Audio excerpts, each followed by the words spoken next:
Hope everybody is doing well on this particular day. That's right. It is March 25th, 2026. And of course, it's a Wednesday afternoon, which means it's time for another online dinner party where we bring in the guests from around the world from different kinds of backgrounds. And we learned about what they've got going on. And we've had some very interesting guests that have ranged from authors to people that have been involved in the news to a number of other things as well. And I've got some amazing guests on today's edition as well. So looking forward to hearing what they've got in going on in their life. As I know, I've got two folks that are in the author field and one that was involved in a case that many people know, even though some people may have only thought of him as a peripheral character, even though he was a major character in what was going on and all along those lines. So we'll be learning more about that in a minute as well. And of course, folks are paying attention to the weather and they're paying attention to what's going on in the world of basketball since the Final Four is going on. And I'm here in the North Carolina area, Durham, North Carolina,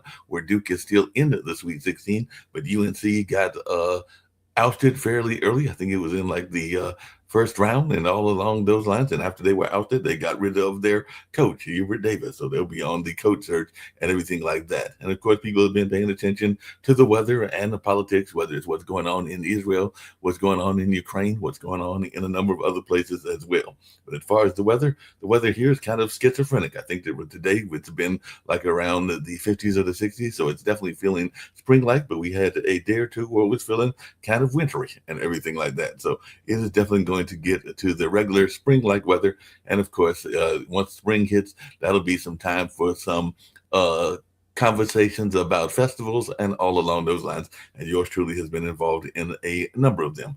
The Eno Festival, because of the Chantel storm last year, will be actually at the Carolina Theater this year instead of at its usual location, which is at a park that is state park and all along those lines. So yeah, the Park is a state-run park, even though it is run by an organization that is the River Association and all along those lines. If I remember the way that the organization is run and who they are in terms of their entity and everything like that. But I enjoyed working many years outside at that festival in July. But this year it'll be at the Carolina Theater. I've been trying to get in touch with leadership and finding out if they want me to have a role, and if so, what that role will be. So I'm definitely looking forward to hearing more about that and what they've got going on in that space. And as many of you know that watch this show, I work at the Hayti Heritage Center, and they've got some amazing events coming up, including one about a area called Grant Street and everything like that. So I believe that documentary is scheduled for the 18th, which is also the day of our poetry slam, because the third Saturday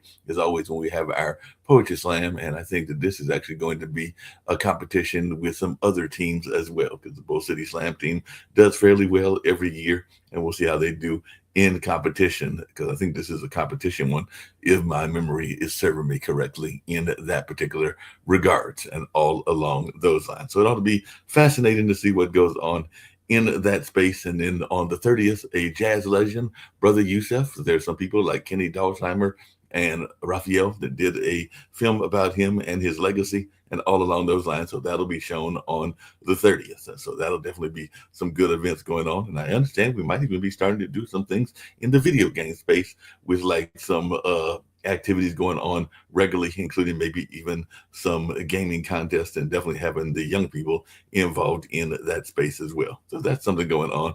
But I'm going to bring in my guests, see what they've got going on. And I've got a number of great guests, including one that used to be in, well, it's got a film about somebody that I remember watching and all along those lines, that being Julie Tenoda, if I'm pronouncing the name correctly, and everything like that. But I do remember being a fan of Cher, being a fan of that particular variety show as well, and being a fan of a number of other things also. And I've also got Keith Samsevich. I hope I pronounced that name right, but if I did not, he will correct me, and all along those lines. But he was involved with Nicole Simpson before she had her involvement with OJ, and we all know about that case and how that all turned out. And of course, OJ is no longer with us, but there are some people that say his last book was actually an admission of guilt and everything like that. And there's still some others that think that other folks might have been involved. And that mystery is still one that people are talking about many years after it happened.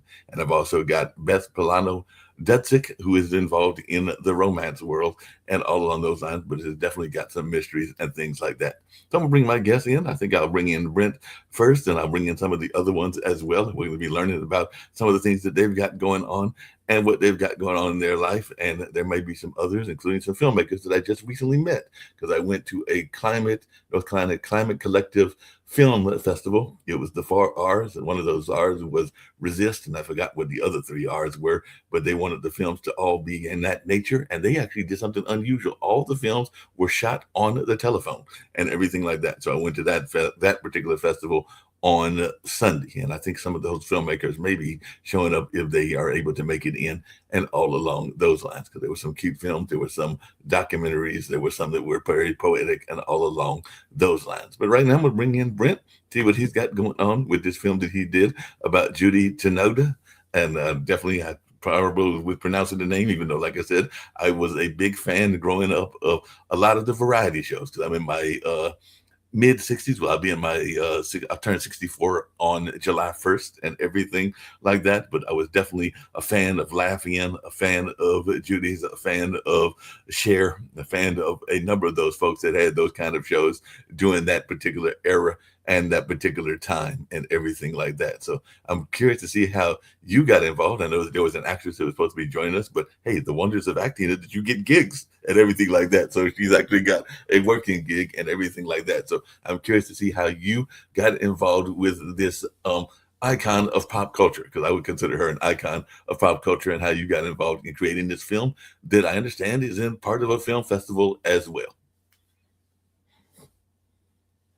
I'm not hearing your volume, Brent, so I don't know what's going on there. So it might be something with the computer. I might bring in, let me see, it might just be me. So let's see if I can hear. Say something again. Can you hear me? Brent? Can you hear me? Keith, and see if I hear Keith, because he's the only one that I didn't get a chance to test. Hello. Oops, see if I can get Keith on and everything like that. Keith, can you hear me? I can, and I can hear Brent as well. Okay. Testing. 1, 2, 3. Oh, I hear both of you now, so they're probably me and everything like that. So I'm glad to that. So Brent, share a little bit about what's going on with this particular film that you're working on and this icon, and I'm gonna bring in Keith to talk about what his involvement with was an iconic case as well. But definitely I want to hear about this film that you're involved with, because Harlan, who gives me a lot of great guests, told me about you, and I was glad that he was able to get you on this particular show of the Online Dinner Party. I appreciate that. Harlan's the man. It's first off, thanks again for having me on your show. I appreciate that. It's really special that people are interested in talking about Judy, especially a couple of years after her passing. Judy was a pioneer in the comedy space when it comes to women. And I was a fan since I was a little kid. I first became exposed to Judy watching Dr. Katz. This is cartoon, and I thought she was a cartoon character. I didn't even know she was real. And then all of a sudden, I started seeing that she was this bombastic, insanely loud, awesome comedian. So years go by. I became a cinematographer. I started filming a lot of commercials and, dominantly in the fashion space. And I met this young lady, Taylor Blackwell, who I filmed a music video for, and we became friends. And, I told her, hey, listen, if you got anything you want to ever do, just hit me up and maybe we can collaborate again. And so, some time had passed. I launched an agency and a production company. I repped cinematographers in Los Angeles and New York. I became a manager. I started producing for brands like Fendi and Dolce Gabbana, and that started becoming my main kind of stay in paying my bills and whatnot. And then all of a sudden Taylor called me up and she was like, hey, can we chat? I've got something I think I want to do. And so we met up at Soho House in West Hollywood, and she was like, hey, have you ever heard of Judy Tenuta? And I just lit up. I was like, yeah. I'm like, I love Judy Tenuta. I mean, I knew this was just after she had passed away. And I was like, oh gosh, this, young lady has some infatuation with this pioneer, this classic actor, comedian. And I was like, yeah, I'll support this. Let's do it. And so she sent me the script. And by the way, it's a short film. It's 12 minutes long, but it's not one of the short films where you make a short and you hope it will become a feature. It's a contained movie. So it's her as a child, her as a young lady, a teenager to a young adult, until she finally becomes the comedian that she was. And I give a lot of credit to Taylor, man. Taylor, it's hard to condense someone's life into that very, very minimal amount of pages, and she did a wonderful job. And I got to DP it, and it was such a pleasure. And I think what we did was a real love letter to Judy and her life, and I'm so happy people are talking about it. Sounds great. And like I said, I know it's going to be, I think, on SineQuest. I think Harlan told me that it would be like around March 31st or something or there's only 30 days in March, but at the end of the month and everything like that. But that it will be wrapping up and everything like that. So I'm definitely interested to hear about SineQuest, I think it's called, or something like that, and how y'all are involved with that. Absolutely, yeah. So we won best independent short at LA Film Festival. That was last June. CineQuest happened about a week and a half ago. Okay. And then CineJoy, and this is really cool, man, because a lot of independent film, they go to film festivals, but a lot of film festivals, you have to go to the festival itself and watch the movie. You have to be a part of like that environment. But CineQuest did this kind of rad thing where you now can go to this thing called CineJoy, and you can actually watch the films. And it's a rental, obviously, but it's like, it's the cost of a cup of coffee. So if for all those films and all those filmmakers, what a really great idea to like give a little more exposure to film festivals. And I hope other film festivals, the larger ones, take notice and start offering streaming kind of services like that, because there are so many filmmakers that really rely on the festival circuit for exhibition. And we've actually got a major festival that's coming up in Durham and everything along those lines. It's been going on for years. It used to be called Double Take, but it's now the Full Frame Festival, which will be coming up in April, which is like a big documentary film festival, and has done a lot of great documentaries about politics and a number of other things. I think that they do show the films online, but I've also been a judge for some film festivals, including Nevermore, which is kind of like horror and fantasy, and it's at the Carolina Theater, which also is one of the locations for Full Frame as well. But I know that Nevermore allows people to see the films even after they've done the film itself. So after they've done the festival, which is in the Carolina Theater space, you can go online and watch them for a limited amount of time. And like you said, there's usually some sort of fee that you have to pay in order to have access to it. But it is good to see that other film festivals are using that model and all along those lines. Because I've been involved in a couple of film festivals, including our own festival, the Hayti Film Festival, which I was actually, I think, one of the co-founders of, and everything like that. It's been going on for close to 30 years, because the center is about 50 years old, and I think the festival is about 30 years old and everything like that. So definitely been involved in that, and also involved, even though I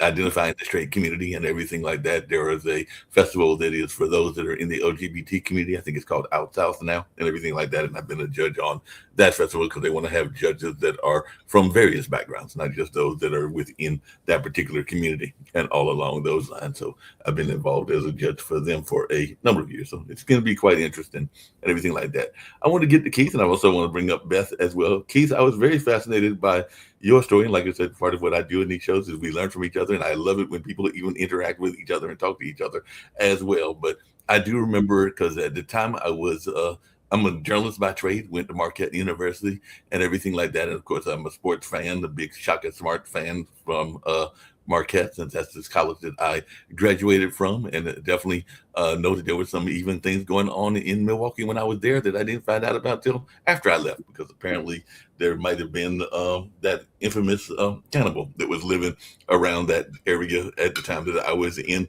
school, and all along those lines, and everybody knows that story and everything like that space. And of course, people that follow Black Lives Matter may know the story of Ernie Lacy, who was a gentleman shot by police officers and everything like that. But I do remember a friend of mine was actually working at his newspaper. I think he's gone off to law school since that time and is now, I want to say, a practicing lawyer. But Kevin, I'm trying to think of Kevin's last name and everything, but he had a paper called the Urban Journal and all along those lines. And I remember the case happening and that whole running of the highways around LA with OJ and everything like that. And I remember the trial, and I remember a number of people debating did he or didn't he, and all along those lines. And then, of course, he was found not guilty because of the whole love situation and all along those lines and everything like that. And then, of course, he was later convicted because he went and tried to rob some of people that had his material or material that he said was his and everything like that. And he wound up serving time in prison, that being O.J. Simpson and everything like that. But you had a direct involvement because apparently you were involved with Nicole before he got involved with O.J. and everything like that. So I'd love to hear more about what you've got with this book, because it sounds like you had definitely had some very interesting history with what was going on with that OJ case and everything in that space. Well, I definitely do, which is why I wrote the book. I have a very unique perspective. I met Nicole basically a day or two after she left OJ. So she had, the period of time that she was with OJ, married to OJ, and she left him and tried to break out and have a little freedom of her own.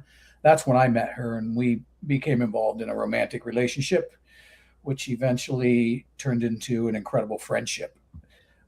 Over the really only year and a half that she had in her life where she had any freedom, where she wasn't OJ's possession. Once they tried the ill-fated reconciliation, which cost her life eventually, it was back to the same old, same old. So during that year and a half period of time, Nick and I were as close as two people could be. So I learned a lot, not just from face-to-face stalking and violence and threats at OJ's hands, at me directly and Nicole and us both together, but past involvement that she had with OJ that she told me about. So I had a lot of knowledge following her relationship from the time she met him up until almost the time she died. We didn't speak the last several months of her life because OJ forbid us to have contact at a certain point in their reconciliation. So I wrote the book basically to speak for Nick. I wanted Nicole to have her voice and talk about some things that not a lot of people knew, and that's the purpose of it. So that's where my story comes from. That makes a lot of sense. I know that we have a show here called Where's the Love, meaning here being Pod TV, and it talks about narcissism, and it also talks about abuse and things along those lines, because both Stephanie Hockenhall, the host, and her son have been through different kinds of abuse and all along those lines. So I was just wondering your take on that, because what you just said is what I hear from a lot of people that are in abusive relationships, is that they are controlled, and people are put in control, or they try to do things to control them and everything along those lines. And I've even been involved in relationships, because it's not just men, it can also be women that can be controlling as well and everything like that. So I just wondering, does the book touch on that, and do you deal from it from like a not just your personal standpoint, but also the standpoint of being a warning to people? Because we also hear people now talking about the Epstein files and things along those lines, and people that are in office and not in office, and all in that space. But I was just wondering, do you use it as a warning to other people that might have been going through these kind of problems? Absolutely. I mean, O.J. Simpson was the definition of a narcissist. He was an absolute control freak. If he couldn't have her, no one could. That's what led to Nick and I, our relationship sort of filtering into the friendship phase from a romantic phase, because he refused to let her move on with her life. He was a control freak. He was a narcissist. He was an angry, bitter person, a lot of horrible qualities that he had. So I do address that point in my book. I'd like women who may be trapped in those type of relationships to sort of take from my writing and see some of the signs, maybe learn that there's a way out. And if you see some of those signals, seek help, reach out. There's much more of a support system now than there was when Nick was murdered.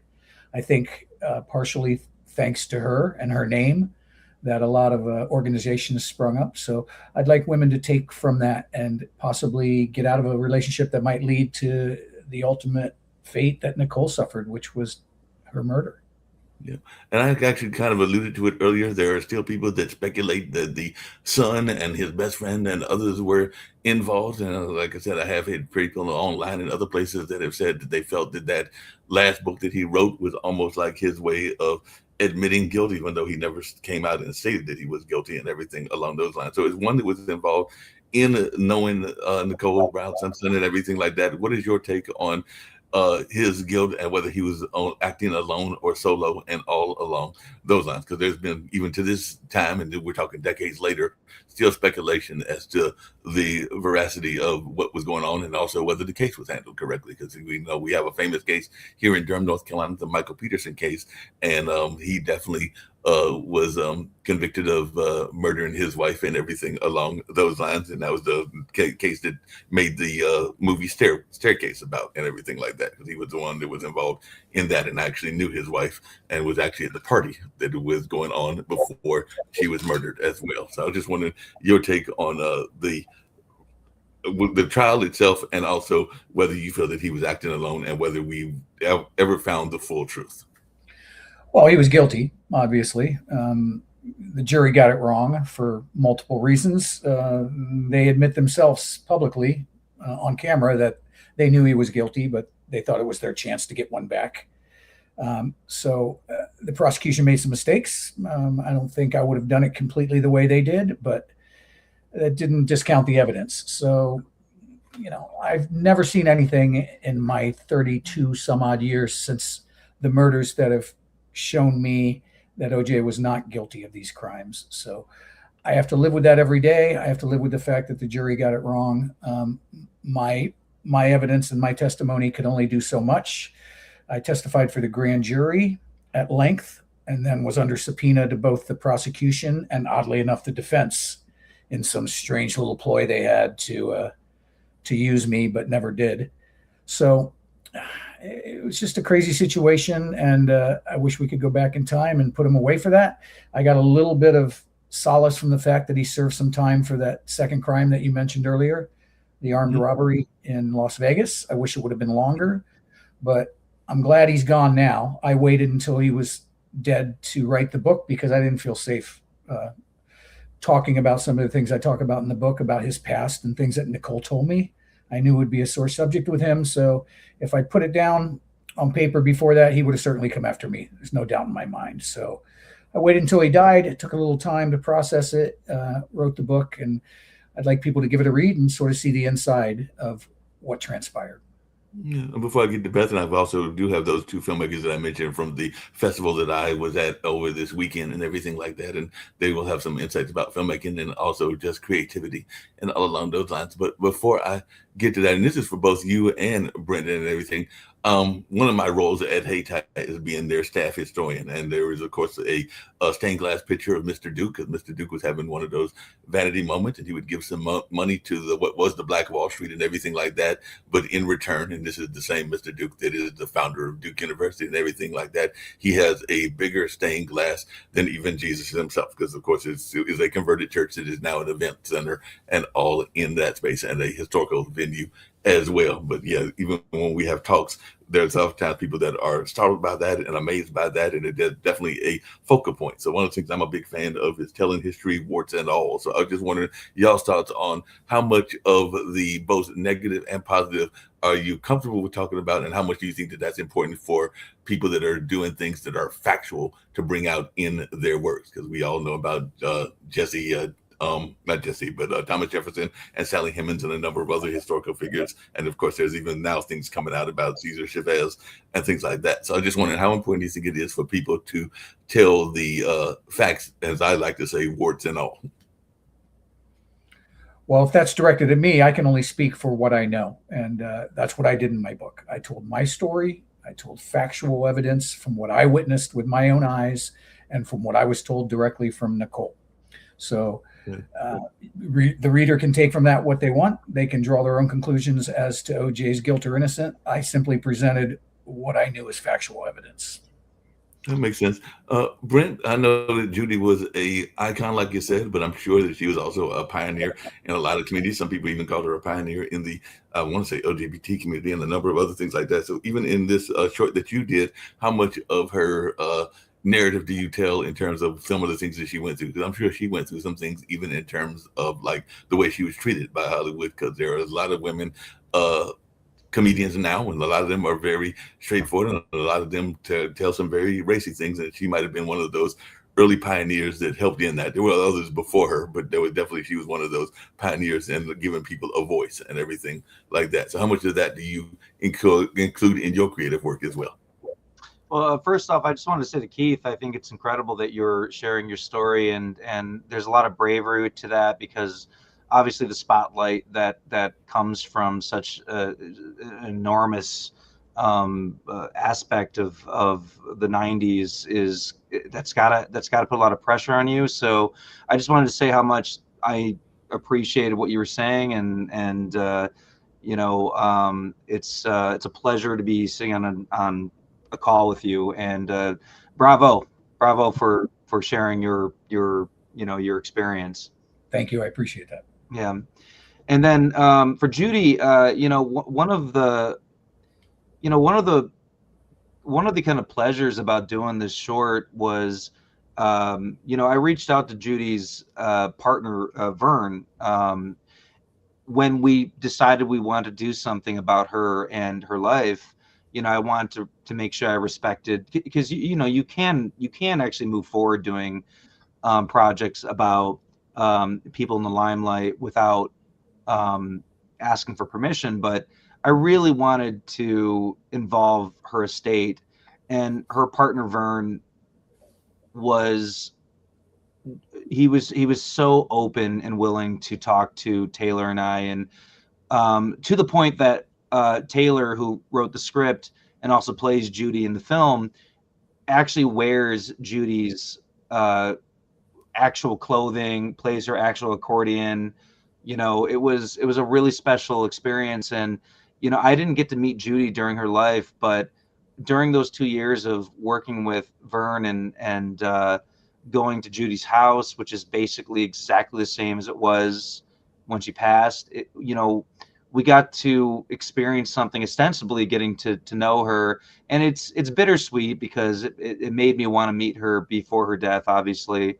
But what I really loved was there were two versions of Judy. Judy was a bombastic, really, like, her voice, it could happen, the accordion, her, like, the way she presented herself was a cartoon character that was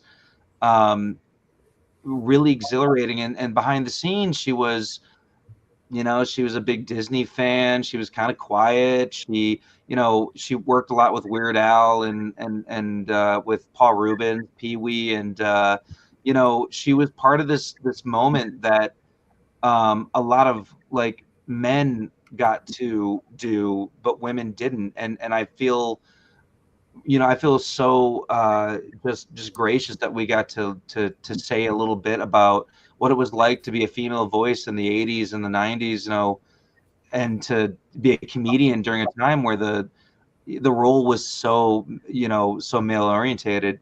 So yeah, the short is very much like, it's a very Monty Python, very colorful, vibrant, strange, abstract film. But behind the scenes, she was a really, just stellar, easygoing human being who had some love for things that brought joy to people. Her Christmas tree is still up in her house. Like, she loved Christmas, and I think that was the moment I saw that, was when I was like, oh, I think I get her. She really loved the things that brought joy to people. And Yeah. but she separated that from being the love goddess, you know, it's the eccentric, crazy person that you'd see in the 90s, you know, and that was something that we thought should probably be, you know, protected and safe in her world. And then in the film, we tried to parallel what she was on stage. Yeah, you mentioned her husband and everything along those lines and in that space, and yes, she was definitely there, but she was also an ally, and a lot of people talk about her being an ally of the LGBTQIA community and everything like that. So I was just because some people even considered her a gay icon, even though she was straight and everything like that. So I was wondering, does the film touch on that and her kind of like support of that community? Because even here in Durham, North Carolina, we have a very active community, and there's even an event called the Beaver Pageant where people kind of like it's to support a lake like a nature area called the LB Creek area and everything like that. Yeah. But a lot of the LGBT community advocates come dressed up and they try to reclaim a word that is used for an animal, but is also used negatively for a woman part and everything like that. So they try to use it as a reclamation kind of project and everything like that. So I just want to get y'all on the film. You know, one of the things I took from producing the film and then of course shooting it was she was embraced during a time where that was still, you know, not as platformed as it is now, and you know, it was so rad to meet so many people from the circuit who would be like, oh my God, Judy Tenuta, that was, you know, that was my like 90s like, you know, gay icon. And you know, I don't necessarily think that was like, you know, something that you could really recreate. She was just a person that like believed in identity and you know, you know, being outward with your personality. And I think that was something that a lot of people in the LGBT community you know, embraced immediately, and she embraced them. And I think that's the reason why I think she's so special is, you know, she did the Women of the Night you know, stand up with Paula Poundstone, Ella DeGeneres, and Rita Rudner, and you know, her voice was so unique during that period. But the one thing that she did really get to platform was the gay community, and the fact that that still exists now, you know, is kind of a beautiful thing. And you know, I feel so like just proud that we get to, you know, try to keep her you know, keep her voice alive. And I put a lot of that on Taylor, you know, who wrote the script and played Judy in the film. You know, she took a vocal coach to get her very eccentric voice, and it was really dope to see people like go, oh my God, you sound just like Judy. And she plays accordion, so everything in the film, that's her playing the accordion. That's Taylor. Wow. So All the way. she's actually playing the accordion. That's amazing. You know, Brett, I met Judy on several occasions. Oh really? Oh, right on, man. Aspen, Colorado for the comedy festival. Oh, dude, I love that. I after doing the film, I was telling my wife, I was like, I'm so sad that like I'm getting to know her posthumously, and I never got to meet her. You know, you know, I felt like, you know, I have a picture of her like framed in my office here. I never got to meet her in real life, but like I felt like I really got to meet her during this project. That's really cool. What was it like meeting her and everything like that? And also, I was curious your impression of Nicole. Like I said, even though she was murdered and everything like that, I think a lot of people forget who Nicole was as a person. I know she was definitely a talent in her own right and everything like that. So I was wondering, one, about your meeting with Judy, and then also your impression of who Nicole was as a person, because this is somebody that you were involved with. My meetings with Judy were brief. I just remember when the Aspen Comedy Festival was in town, a lot of the talent would come to my restaurant, Mezzaluna, in Aspen, and Judy was there several times. So it was more of a handshake, nice to meet you, big fan kind of thing. But she was extremely polite, gracious. That's my memory of Judy. As far as Nicole, there was none better. I mean, there was not a better mother, not a better person to be around than Nicole Brown. She was a fabulous human being, and I miss her dearly. Yeah, I'm sure you're doing everything. What are her kids doing now and everything like that? Did any of them follow in the footsteps in terms of either being involved in sports or involved in acting and things like that? So what are the kids doing so many years afterwards? Are you speaking of Nicole's kids? Look at Nicole's kids, yes. Sydney is living a quiet life with a couple of children in Central Florida. Justin, from what I understand, is living in Las Vegas, where he had spent OJ's last several years with OJ there. So since OJ raised those two children, they sort of, I had no contact with him after the custody trial that I flew out to testify for. Once he was granted custody, I was forbidden to have any contact with the children. So unfortunately, I've had no communication with him over the years. Gotcha. I wanted to bring in Maxine as well. Maxine was one of the filmmakers that I met at the film festival. I see that Kelly's also with us as well and everything like that. So Maxine is also a performer of various background here in the area, but moved here to Durham from other parts of the world and other parts of the country. I think New York, if I remember correctly, or you can correct me if I'm wrong. Oh, Not New York. That's okay. But yeah, definitely tell us about your own background and everything along those lines, and definitely how you got involved with this film festival that was amazing. It had the 4 R's, and I mentioned one of the R's, which I know was resist. I forgot what the other 3 R's were as well. But y'all had to create a film that was based on those 4 R's, and tell us a little bit about your films that I saw and the other films that were there as well. And I do see that Kelly's with us also. Beautiful. Thank you. Thank you for having me here. You can call me Max as well. Yes, the 4 R's for the 4 R's MD Film Fest, I believe is recreate, reimagine. Ooh, now they're slipping for me. What is it? Resist and reform. Yes, resist and reform. Okay, beautiful. And it was so lovely to meet you there, Mark. Yeah, you asked me a couple of different questions, so I'm going to try to navigate as I can. I am a classically trained actor. Actually, got a Bachelor of Fine Arts in acting from Boston University, and then after that, I graduated and I lived in Los Angeles for like 2 years, and then ended up leaving there due to like a toxic situation, and ended up in North Carolina. So I had some family here that I was staying with, and just trying to get back on my feet. And after that, I was living in Cary at the time, which is not too far from Durham, where I live now. And I started doing a lot of art in Durham. So I am a singer and songwriter. I play guitar. Like I said, I'm an actor. I also have recently started doing like sculpture, DJing, all different kinds of things. But at that time, I was doing a lot of art in Durham, a lot of theater, a lot of community work like that with a couple of different companies. Ended up meeting a couple of filmmakers, started getting into filmmaking because I love film as a medium of art, and had really kind of, just never given myself the opportunity to really expand my artist view until after I started graduating and kind of started really wanting to explore not just in front of the camera.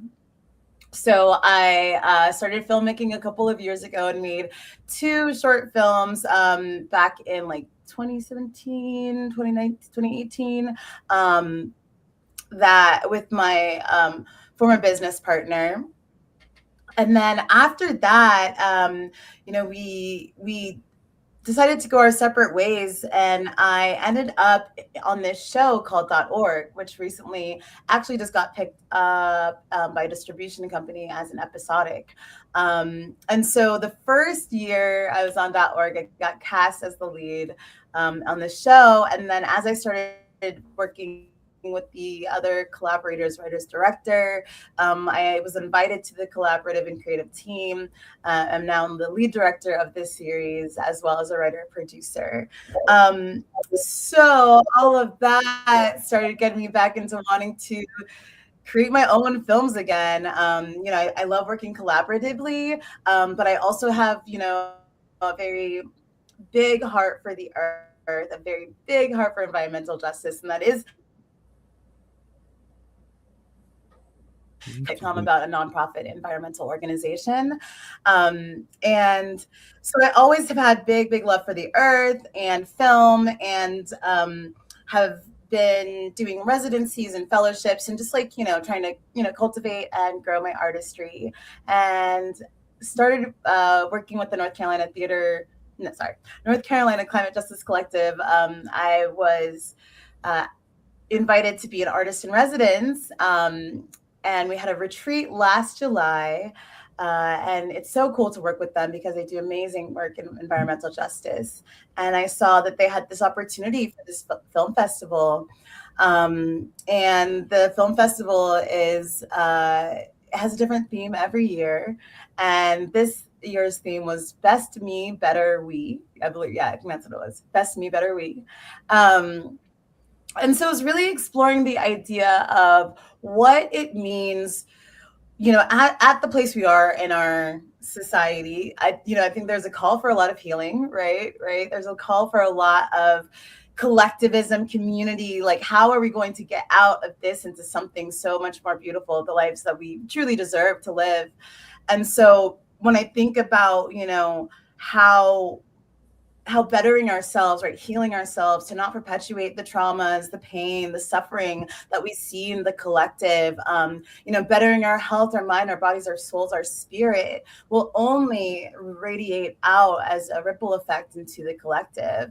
And in addition to that, you have more capacity to help your fellow humans, right? It is literally statistically proven that the more stressed out you are, the less empathy that you have. So if you are constantly stressed and overworked and overtired, it is going to be so much harder for you to engage with people on a personal level, an authentic level, and be able to receive and give the support that we also desperately need and deserve in this time. So I decided to create a film, and the challenge for this project was that it had to all be on your iPhone or your phone, a mobile device, to support sustainability efforts.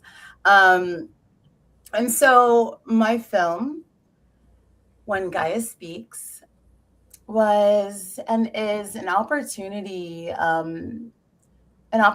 to not only connect with myself and my own healing journey and reflect on that, but also really tap into what I'm feeling that the earth is saying, what I'm feeling as an also deeply spiritual and connected person to the cosmos and the earth. I definitely try to, I definitely connect with spirit and nature, and really genuinely wrote this movie underneath a tree in my favorite park. and just deeply listened to the messages that that the earth wanted to share with me at that time. And that's really where the story came from and the script came from. And it kind of just rolled on from there. And I was so honored to win the best of the festival. It was really such a shock and a surprise and a privilege. So thank you again for having me. I know that was a lot all at once, but yeah, thank you. No problem. I appreciate it and everything like that. How important, and I'm going to get to Beth and Kelly, who's also there at that festival and everything like that. But you mentioned, and of course, Keith can relate to this as well, because having been involved with Nicole and everything like that when she was involved with OJ and everything like that. How important do you think it is to use the arts to do these kind of like healing journeys and things along those lines? Because you mentioned having been in a toxic relationship yourself when you were in California and everything like that. So how much did the arts help you in your healing journey, Maxine or Max and everything like that? And then I'd love to hear about that as well. But how did the arts help you in that healing journey? Thank you so much for asking. That's a great question. The arts have absolutely saved my life, to be honest with you. That and my connection to the earth. Growing up, I wasn't always given the opportunity for creative expression, for expression of my voice, of myself in many different ways. Very traditional upbringing, child of immigrants, just very classic kind of like, make sure that you are well educated, that you make sure that you kind of follow the path, that we've laid out for you, which is so beautiful. And I appreciate a plan. However, we are all individuals. And so as I started growing up and I was finding it, challenging to express myself, that's really what got me into acting. I was like, how do people talk about their feelings? Like, what is it like to have words to communicate the things that you're going through? Because I was not able to tap into those parts of myself at that time. So going through conservatory training and then, you know, just really owning myself as an artist and going through that toxic situation allowed me to really realize and the alchemy that is art, that you can truly create.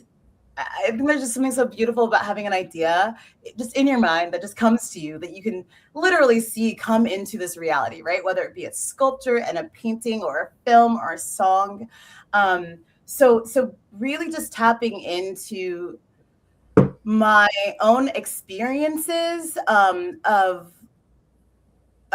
pain, of love, of pleasure, of just trying to process deeply. You know, I really started writing music to just process my feelings and my experiences, because I was having a hard time and I needed an outlet. And so I find for me that art has become, and creativity in general has become an access point for me to tap into myself, to connect with others, to connect with something bigger than myself, to listen deeply to the parts of myself that want to be heard, that deeply desire to be seen, and allow them a modality of expression, allow them an opportunity to be seen and heard.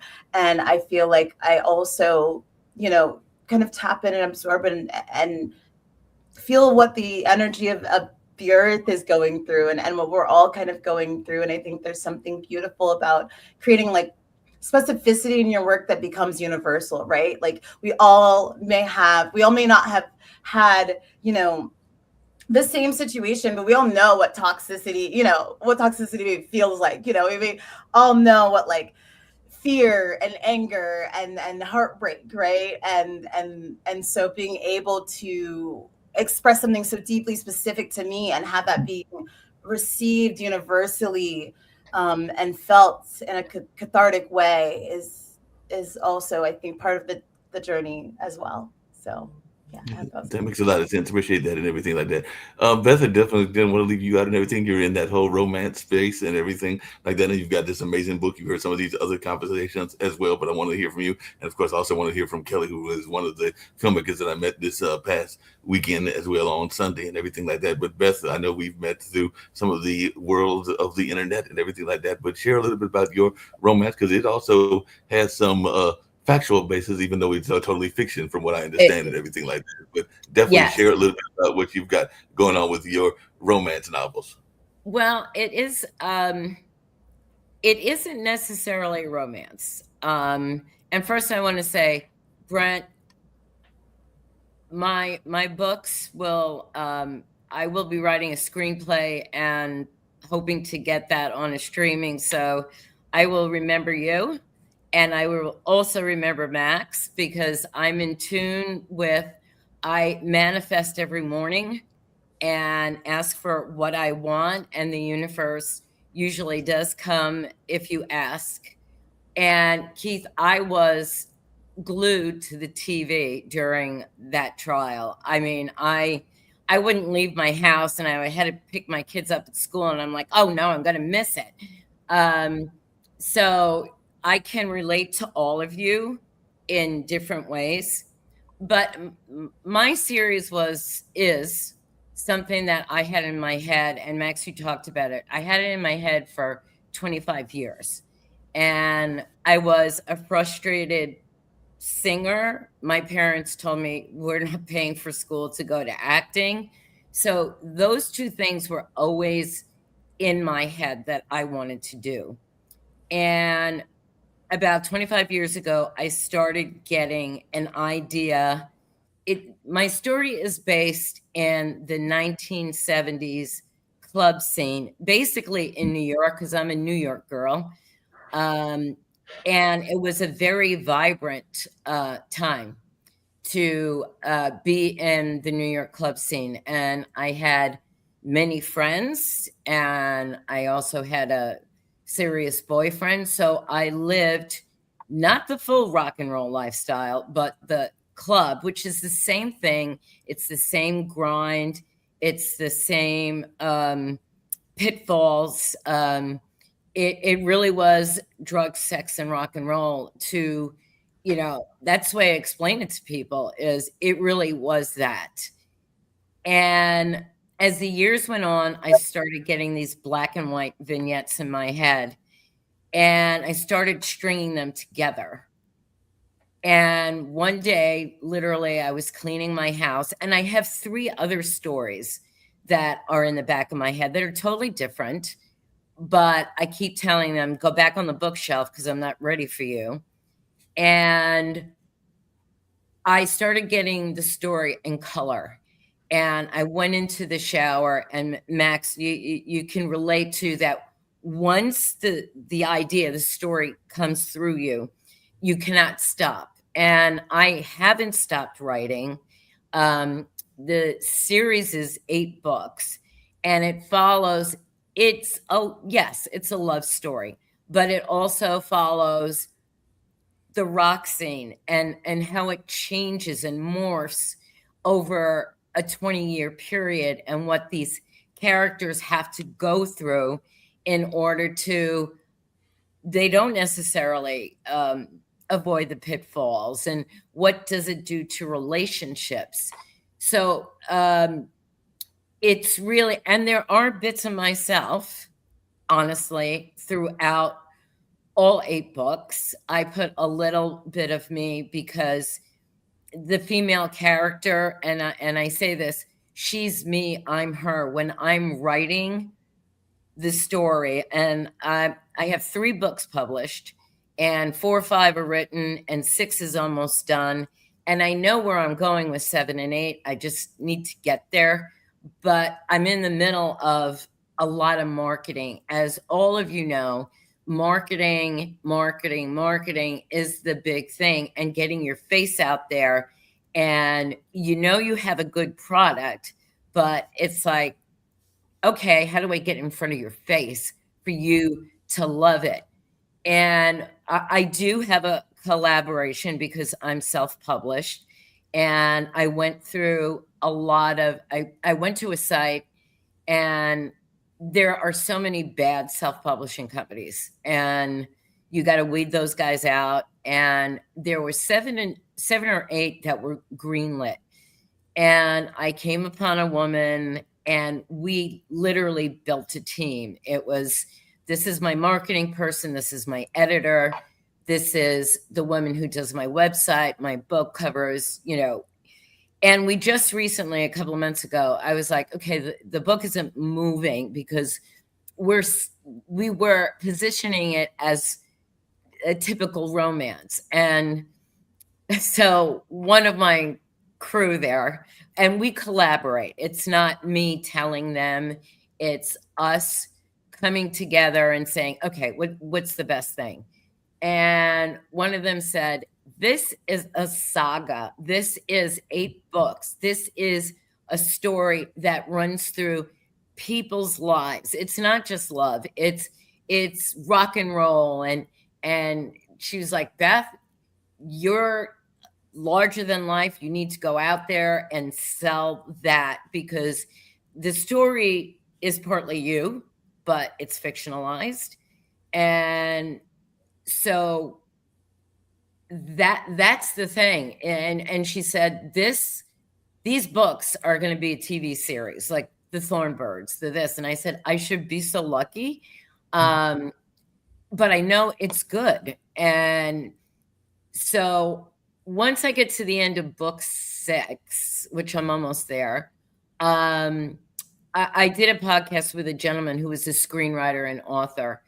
And he told me about some webinar classes and also a program to write a screenplay. And because I own everything, and Keith, I don't know if you self-publish, but I own everything. I don't owe, nobody owns my work but me. The people who collaborate with me, I pay them and we collaborate, but we are a team. And the way I self-publish is the right way. I've gone to conventions and there have been people who have like 10 books, and I'm like, I know how much money it costs me to get one book out. How are they doing it? And they're not getting a professional editor, which I think is so important. My editor keeps me on my timeline. She remembers every character, even if it was the cashier at the, gas station that they went to. And that keeps you honest, and it keeps the story flowing. And because it's a saga, not everything is wonderful. I mean, you have to mix in the bad with the good. And when I get to the end of book 6, there is going to be some bad things that happen. It was something that I've held on to for 25 years. And I raised 3 daughters, and I kind of transformed myself, the way I look, and I've done keto and GLP. And so I'm at the weight because when I was younger, and Max, I wanted to sing when I was 20 years old, but I didn't think that I was pretty enough. I didn't think that I was good enough. And when you're in a 20-year-old head, the self-doubt that runs through you is enormous. And you don't get that feeling of, I'm a woman, I can do anything, until you reach a certain age, because then I'm living in my power. I am doing what I want, even though it's upsetting to my family life, because my daughters and they're young women are like, you're not the mother that we grew up with. And I said, yeah, I know that kind of stinks, right, for you. But I've let all this creativity block up. And so now it's out, and I know what the next book will be. And it was my team. I thought I was only going to write 2 books. And they said, no, continue the story. And so once they said that, it was the roadmap for me was out there. I knew what I was going to write. Mm-hmm. And people talk about writer's block, and it's like, no, I don't have writer's block. I can't get to it fast enough. Right now, what I'm trying to do to help sell the books, and I hate to say it, I have no AI in my books or on my covers, or it's strictly, professional work. Me, I don't use AI. However, for social media purposes, to promote the book, I've been doing little AI shorts. And Max, I also write songs. In my book, I've written like 4 or 5 songs for every book. And what I've been doing in these little vignettes is I give you a part of a song that I wrote. And yes, it's AI generated music, which is not the music I want. I'm talking about, this is a hard rock band. This isn't, a wimpy. They're in it. They're hard rock. And so I've tried to generate that, and sometimes it comes off where it's like, yeah, no. But all I want you to do is to get a vibe. It's not, I would love to work with a musician or musicians, or there's some popular groups that I really love to work with. Just putting it out there, because I know the songs are also good. And so for me, it's the books, it's the songs I've written, and yes, many people have told me, your series is something that a Netflix, Hulu would want to make into a series, which I would love. However, I would want to keep some control. I have seen, and I'm sure every one of you has seen, a book that you loved, and then it went to whatever, a movie or some kind of streaming, and they've changed it. And once I see that, I lost all. I don't want to watch the film. I don't want to watch the series because you have changed a major part of the story. Yep. And so I do, and I want to collaborate with people. I love it, but I also want to be part of it because I own it. And so why not keep that part in helping to write? I'm not trained, but I think I can do pretty well. Yeah, so far you've done well, and the book sounds like it's an amazing book and everything like that. Keith, she mentioned the restaurant thing, and I'm gonna get to Kelly in a minute as well, but everything like that. But you are a restaurateur, and one of the films that was submitted, I can't remember if it was a selected or not, was about one of those restaurants that was on the West Coast and everything like that. So I just wondering your take on the whole restaurant business, because I know it can be a very difficult business. I've got friends that are restaurateurs here, and I know that the average rate of failure is tremendous for restaurant owners and everything like that. So I just wondering your take on the restaurant business as one that was very successful and successful on the West Coast, which isn't that easy to do and everything like that. So I just wanted your take on the restaurant business, because I know it can be a very difficult business, having some friends that have owned restaurants here in the Durham and Raleigh area, as well as other places as well. So I just wanted your take on the troubles of the restaurant business. Yeah, I don't advise it for anyone, to be honest with you. I had a Really, very guys, I just got to say goodbye. I'm so sorry. I have to get on another interview, but I adored every single thing that you guys have said.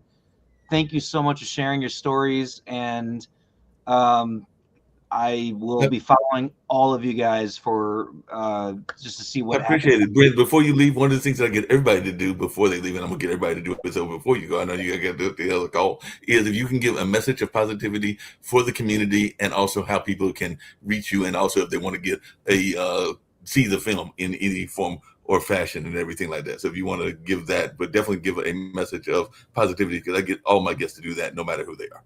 I love that you said that. Number one, just be kind to everyone. Just I've been working in the film industry for 20 years. I started on camera department, then I became an agent and a manager. I've been repping directors and cinematographers now for 9 years, and producing 3 films. One that just opened Tribeca, just wrapped a feature in December. All I can say is, if you've ever been treated with a screamer or someone who's aggressive, who's just cruel, ignore them. Be kind, be kind, be kind. I promise you that will take you so much further than everything. That's why I'm trying to teach my daughters. And I think that it's a lot easier to be a jerk. It takes more effort to be kind. So please, please, please just treat everyone like you have no idea where they're going to be. And give them the same kind of respect that you would have wanted when you started in this industry. And Beth, Keith, Max, thanks for everything, guys. You sound amazing. And how you can be reached, and also where they can see the film at. So you can go to my company, Kismet Artist, kismet-artist.com, or you can go to my production company, hasbeen.co. And if you want to see the film, we love Judy, and we're just wanting to keep her name alive and her voice alive. You can go to Taylor, who plays Judy, Musical Mushroom, on Instagram. You can go to hasbeen.co on Instagram. You can go to the Judy Tenuta Legacy. And guys, what a pleasure. Thank you for letting me be a part of this. Thank you so much. I feel so appreciate it. Yeah, thank you. I will be keeping you in mind. Please do. I loved everything you said, Beth. Seriously, it was really, really just inspiring. And thanks, guys. I appreciate it. Appreciate you as well and everything. Now, what were you saying before I get to Kelly about you would not go into the restaurant business with anybody or for any along what I was saying is, and unfortunately I have a 5:30 obligation too, but I'll combine this all together. I'll close by saying I don't advise the restaurant business for anyone. It's a brutal business. It's tough. Not a lot of profit margin in it. I was very fortunate My restaurants were very well received in Aspen, Colorado, and Beverly Hills, California. I had A-list celebrities as my business partners, Jack Nicholson and Don Henley in one particular restaurant. So I was fortunate in that regard. But after that era, I was involved in a lot of restaurants that weren't as successful. So it's a tough and brutal business. As far as echoing the sentiment of Brent, I agree with him 100%. Treat people with respect and dignity the way you would want to be treated yourself. That's the best way and the best formula in life to move forward positively. My project is a self-published book. Beth, as you were mentioning, I own it completely. I have one collaborator who helped me with the cover, helped me with some editing, but it's purely from me, owned by me. It's self-published on Amazon. You can be purchased solely on Amazon, or I have a dedicated website.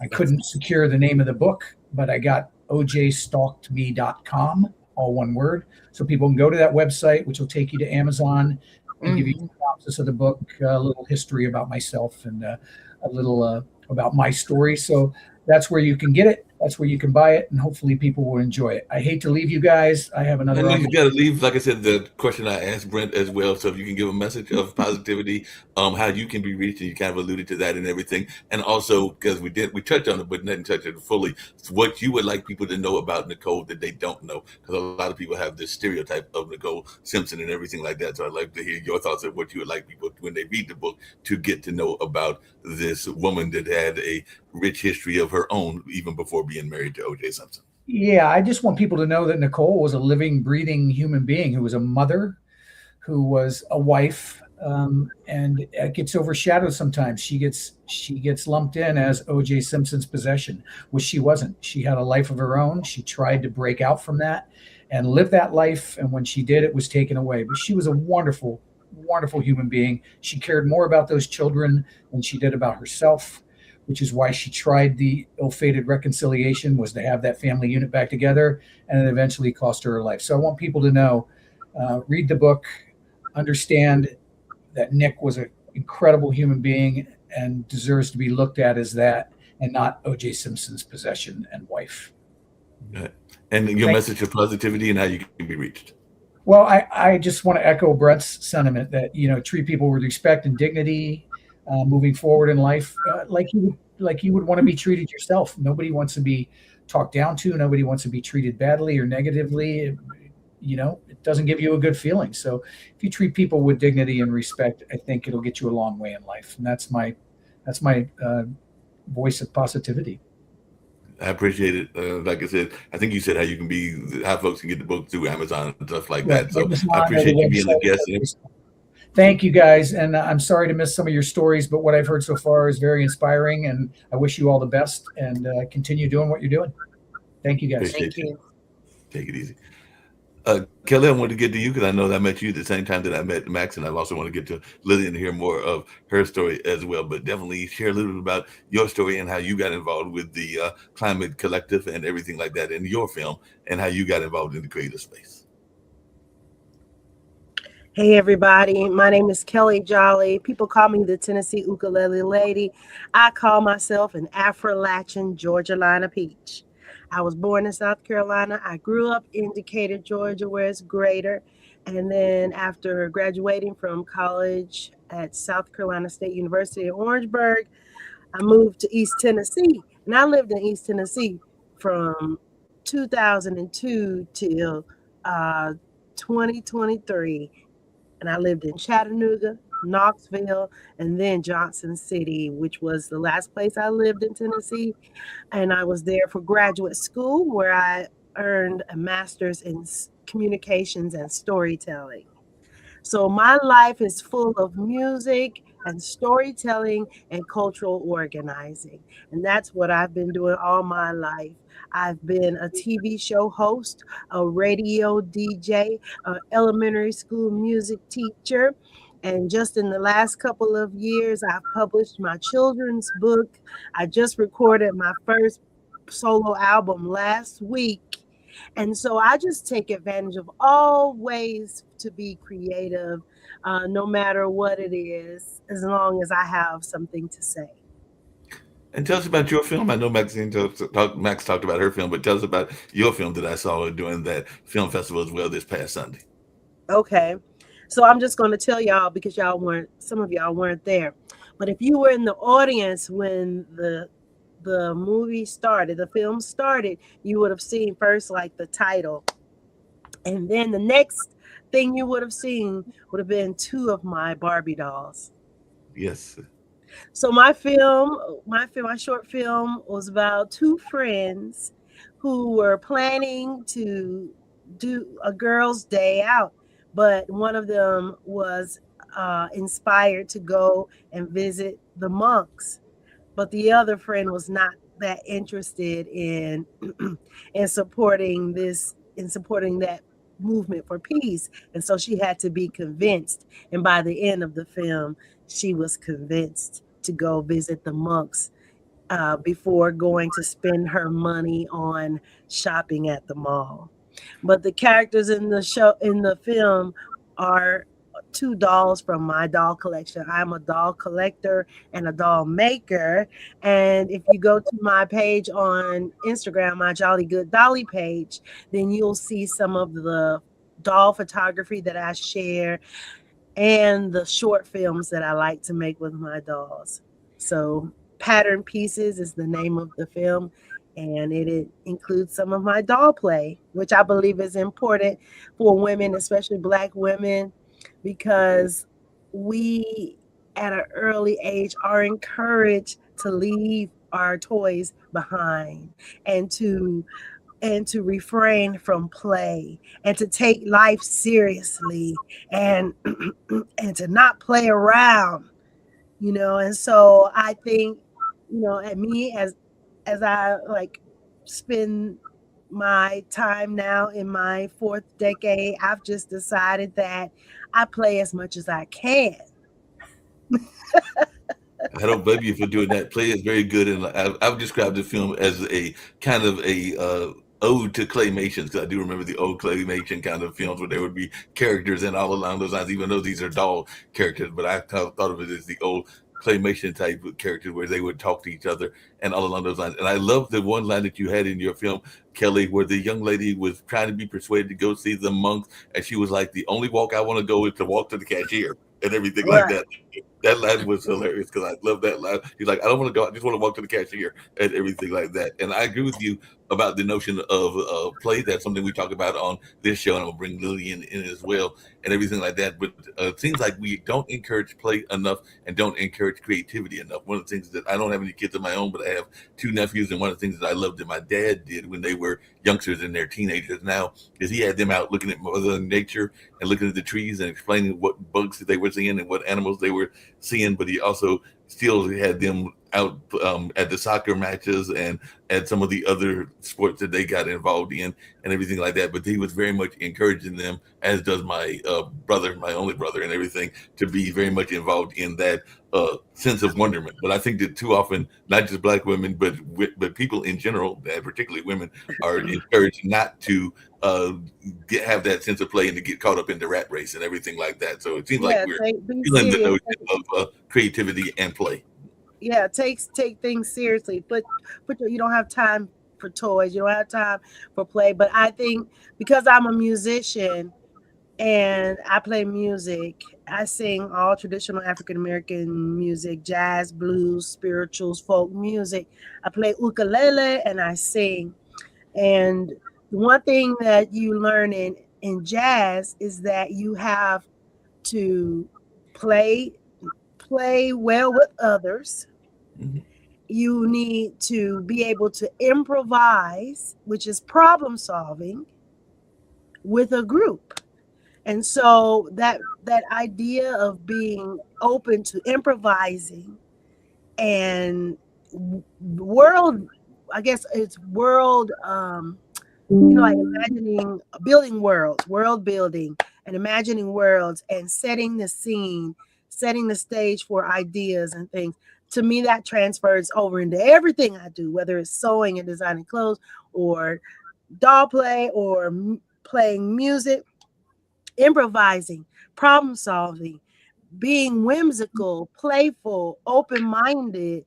those are just things that I value, and they come out in the things that I create. So last year I published my first children's book, which is Lady Faye Ukulele.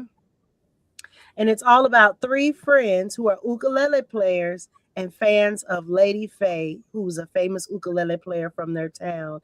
And in this book, I hope that young people who read it, they feel like they can look to adults or look to people in their community to inspire them to have dreams about what they can accomplish and what they can be. And when adults read my book, what I hope is that they relate to my experience of waking up with a dream, waking up from a dream with an idea for a book and following through with that idea and publishing it.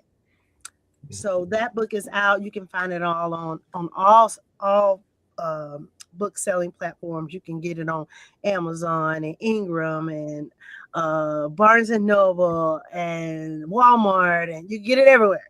Or you can go to Books and Things Publishing and get it too. So that's important to me.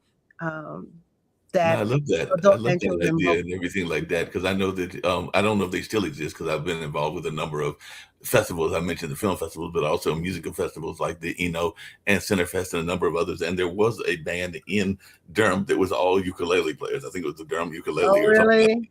I don't know if they still exist, but they did exist at one point and all along those lines. So it was ukulele players, and they were very good, because I know they performed, I think, a couple of times at Centerfest and a couple of other times. I got to look them up and see if they're still around, but it was all ukulele players. So the fact that you're got the ukulele, and I know that Brent was talking about Judy Tanada, who was a famous icon, and was they have that film that was featuring her life, and of course she was known for that accordion playing and that whole love goddess routine and everything like that.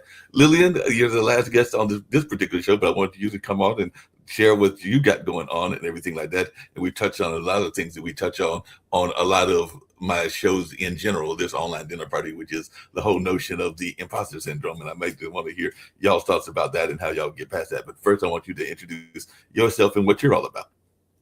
Well, to start with, hello from Australia, from down under, from the other side of the planet. My name is Lillian Zaltzer, and I'm known as natural stimulants and aphrodisiacs expert, because over 40 years ago, I stumbled on something that changed my life.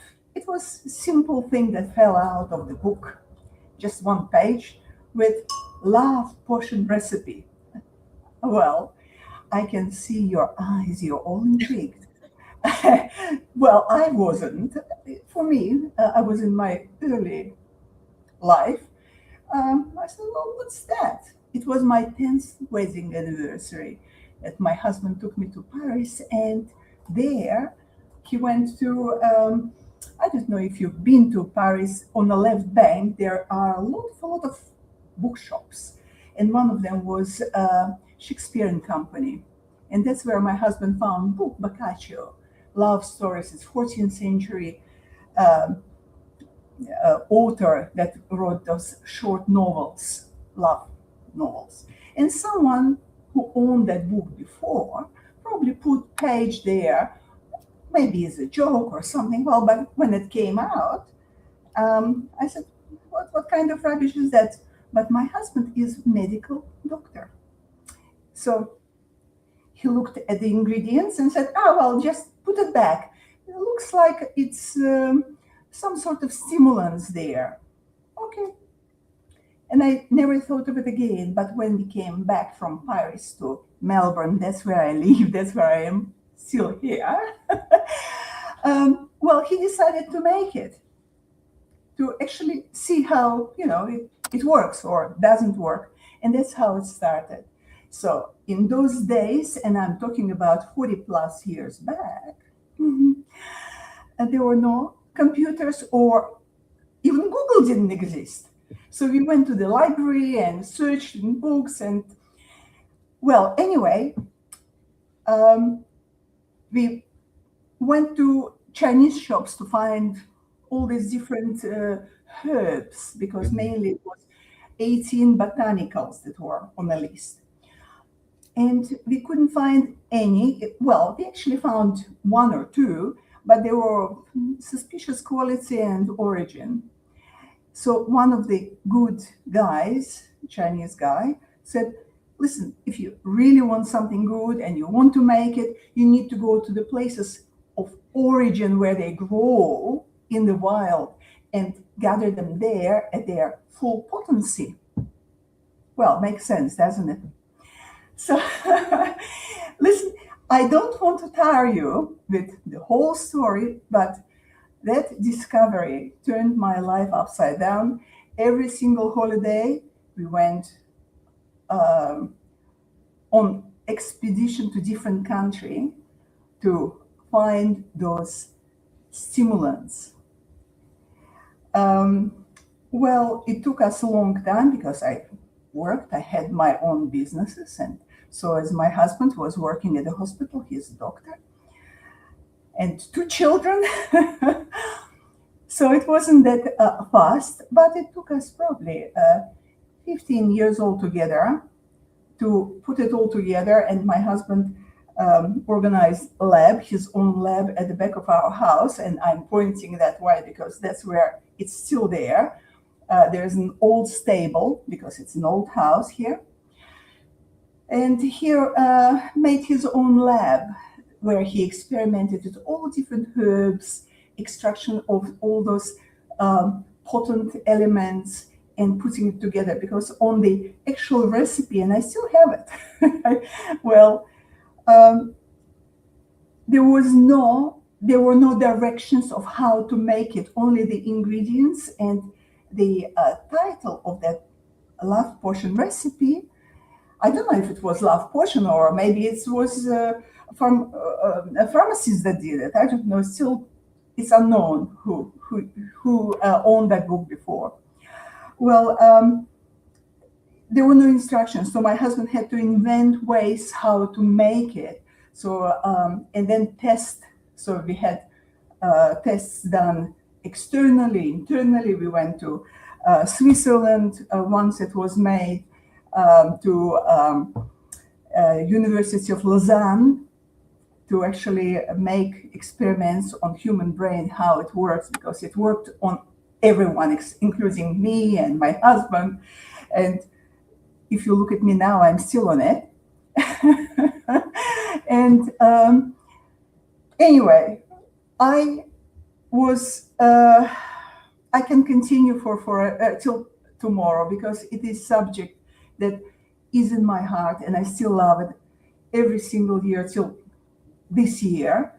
Even now, well, in 2 months' time, I will be going again. I just came back from New Zealand on the same kind of expedition to find more natural stimulants that help people to increase their lifespan, look after mental health, after physical health. And the perfect indicator of all that is your libido. And that's where aphrodisiacs come in. We are made certain way where we stop that reproductive, when reproduction of our own kind stops, like we cannot produce babies, we shut down, our system shuts down. Mm-hmm. Regardless of how much lipstick you put on, or how good is your hair, you become old. And eventually you die. But we don't want that. And there are ways to actually prolong life, prolong that time of reproduction. I am going to celebrate my 50th wedding anniversary with my husband on the 30th of October this year. So I'm not really young spring chick. I don't know what you see through my lens from down under to you in the United States, but I'm not very young, but I never had injection in my life. I probably do have some wrinkles, I don't know, but my skin is still very, very young, and I feel young. I feel energetic. And that's what I say. People, get yourself those stimulants. Read books. Go on internet. There are a lot of legitimate healers. And when we talk about natural stimulants, it's not something that you only eat or drink. It is everything that interacts with your feelings, with your starting from sound, from visual art, from visual things, from what you hear, the vibration. Well, we are children of the nature, and we need to embrace every aspect of it to keep ourselves in pristine condition. I did write a book, not to sell it, it's just from the boredom. I was so bored during COVID because I used to travel all the time. And all of a sudden, in Victoria, where I am, we are the capital of lockdown of the world. It's 376 consecutive days of lockdown with 3 kilometers, which is about half a mile, or no, 2 miles, I think it is, from where you live. That's where we could go. So I did write a little book. I don't know if you can see. It's Aphrodisiac Adventures. My husband, Dr. Zeltzer, he wrote a preface to it. And basically, I just described my memories of few aphrodisiacs or natural stimulants that people use in different countries to keep themselves young. So that's about it. But I can tell you more if I had more time. Sorry if I bored you. No, not at all, and everything like that. You didn't bore us at all, and everything like that. Lillian, I want some of that love spell and aphrodisiac stuff. I do. So send it my way. Okay.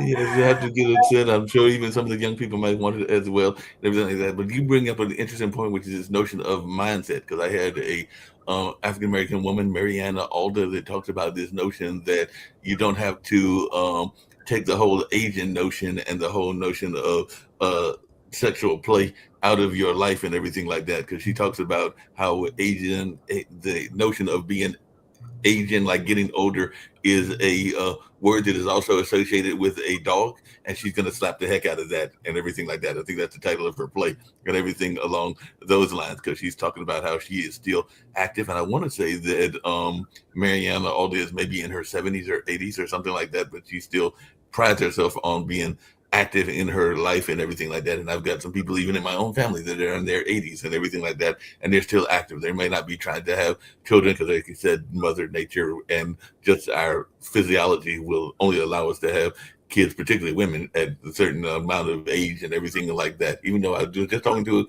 one of my fellow hosts, and she runs a academy, and she said that one of her students' dad is 74, and she runs a camp, so he has like a 5 or 6 year old running around, which means that he had the kid when he was like 5 or in his 60s and everything like that. So he did have the kids later. So we do know that men can have kids later in life if they opt to. I don't know that everybody wants to be 88 and running around to a college graduation, because, like I said, I don't have any. If I had any, even if it was with a younger woman, I would be in my 80s if I went to graduation, if I had them like next year or something like that. So, but you know, that life is what happens in life. One never knows, and everything like that. So I just wanted y'all's thoughts around this notion of us kind of like taking it a real strong attitude about aging and not treating our people that are getting older all that well, because sometimes we are thinking that they need to get pushed off into the corner and not be dealt with and everything like that. But I know that even my dad's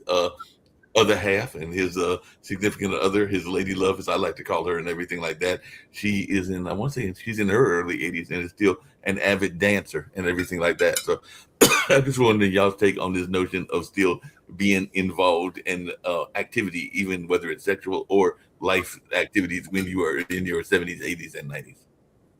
Oh, absolutely. But you are absolutely wrong as well, Mark, saying that mainly men can have children at 70, 80, and 90. My grandfather was born from man who was 94, and after him, there were two more sons born. He was married to, well, it was third marriage, and she was 35. But yes, it's possible. But well, I won't reveal my age, of course. I'm still a woman. But if I wanted to have baby today, and I have 24 years old granddaughter, haha, I could have a baby. So it's possible to maintain your health and your fertility if you, and plus you can do it at any age. You can start at any age. It's reversible. All of a sudden, look at your hair, and it's, the black roots start growing. Well, there you go. Anyway, if I want to agree with. I just wanted to add. Oh, sorry. What are you gonna say, Matt? Sorry, I didn't mean to talk over you. Oh, I'm probably on the younger end of the folks on this call right now, but I did want to speak about aging because it's something I think about as well. And I remember being in school in undergrad and having a teacher who was like in her mid 60s, and she was doing backflips and splits and carrying 200-pound men across and I was like, wait a minute, you don't have to age like they keep telling us you have to age. And with everything I feel like that has come out in our society about some of the intentions of the powers that be that have been abusing their power, like it really makes sense why they have created so much fear around aging and so many narratives around it being like, being this painful, difficult, like you're falling apart thing. And I do understand that at any time we could become sick. At any age you could become unwell. You could lose the ability to walk, talk, see, speak, whatever it may be. And so I just think about my grandma was 48 when she had her last kid, and like that was just natural, like she was just and so I think that it's so beautiful to see people who embrace I think I've been hearing a lot about how like in your youth you're kind of like maybe put in boxes or not allowed to do certain things, or you don't have the opportunity because you're taking care of your families or you're taking care of this or whatever. But it's like, actually, I feel like I'm becoming more childlike as I get older and like more able to do fun things and like live more freely because I'm not allowing myself to be oppressed by those stories and those systems, and really taking back ownership of how I want to live my life and how I want to feel in my body. Yeah, that's all I wanted to say. That makes sense. I will have to say I am not going to tell my age, but I have daughters who are in their 30s, so I'll just say that. And I decided when I went on this journey of like, now I am that creative person. I am, writing songs and writing books, and, it's not going to stop. And I look at it this way. The number of years that I have lived in this world is not the number of years that I feel. I feel like 15 years younger than my actual age is. And I will do whatever I have, Lily. And I've have few injections, but I don't feel my age. And and people, like, if I go to the store and they want my license because, you know, I'm buying alcohol, I'm like, oh, okay, thank you very much. And then they look at it and then they look at me and I said, don't say anything. Okay. Just, you know, I don't look it, and I really don't refer to my age other than the people who are in my family, because I have said, with all this creative flow and all this universal energy, Max, you know what I'm talking about, is, and Lily, all of you ladies know, is that you can recreate yourself and don't have to be defined by this age that you have lived on this earth. That doesn't mean that you are that age. And it's kind of like taking it back. And I think that all of us women, when we get to a certain age, women enjoy being with other women because we can talk about all these things, and it's just so refreshing to hear different aspects of, and I have friends, you know, who have young children to women who are my age, and you know what? We're all the same, and it's just your mindset. And if you say, I'm taking back everything, then that's who you are.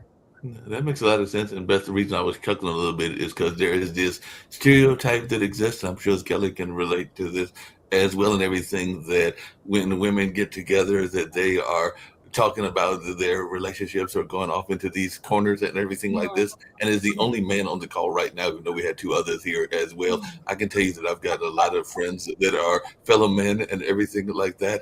And this notion that you women are the only one that does that is a misnomer, because I know a lot of time when the guys get together, the guys are doing the same thing that they accuse y'all of doing as well, and everything like that. I'm just gonna be honest about it. I'm like, we may not run to the bathroom and tell stories in the bathroom the way y'all are accused of doing and everything like that, but we get together.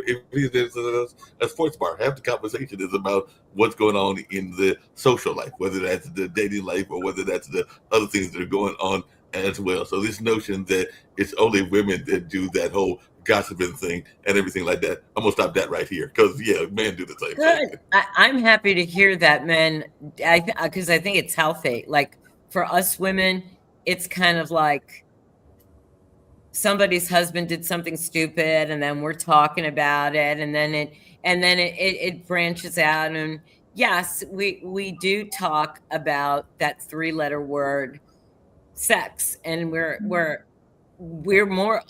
open with our friends. It's like, yeah, so this and this and this, and you feel comfort because you're like, am I the only one who feels this way? And then you find out, no. And it doesn't matter what age you are. We all share that. And it's like, oh, okay, so I'm not the only one. No, it doesn't matter the age and everything like that. And even men enjoy the jokes and some of the conversation. One of the best jokes that I heard and everything like that was a sister comedian, an African-American woman comedian, everything like that. And I actually just saw it. I think it was either yesterday or 2 days ago and everything like that. And she was actually very masculine in nature in terms of the way she presented herself and everything like that and everything. But she was talking about how men enjoy a word that is associated with cats, just like it's associated with people and everything like that. But even though we talk about it a lot, we don't know how to operate within it. We don't know how to do the things that go on that make y'all happy and all along those lines. So that was also quite funny as well, because I heard her talking about how men don't know certain things that they should know of the female anatomy to truly make y'all happy and everything, even though we talk about it a lot. Amen to that. and I actually, in my books, I mean, there's a sexual content. So I'm sitting here writing these very sexy scenes, and I'm like, when my daughters read the books, they were like, what is going on in your head? I mean, because it's explicit it's explicit for the way women want to read sex, not, we have lines that I think we all agree that we won't cross necessarily. And so I write it the way a woman wants to read it.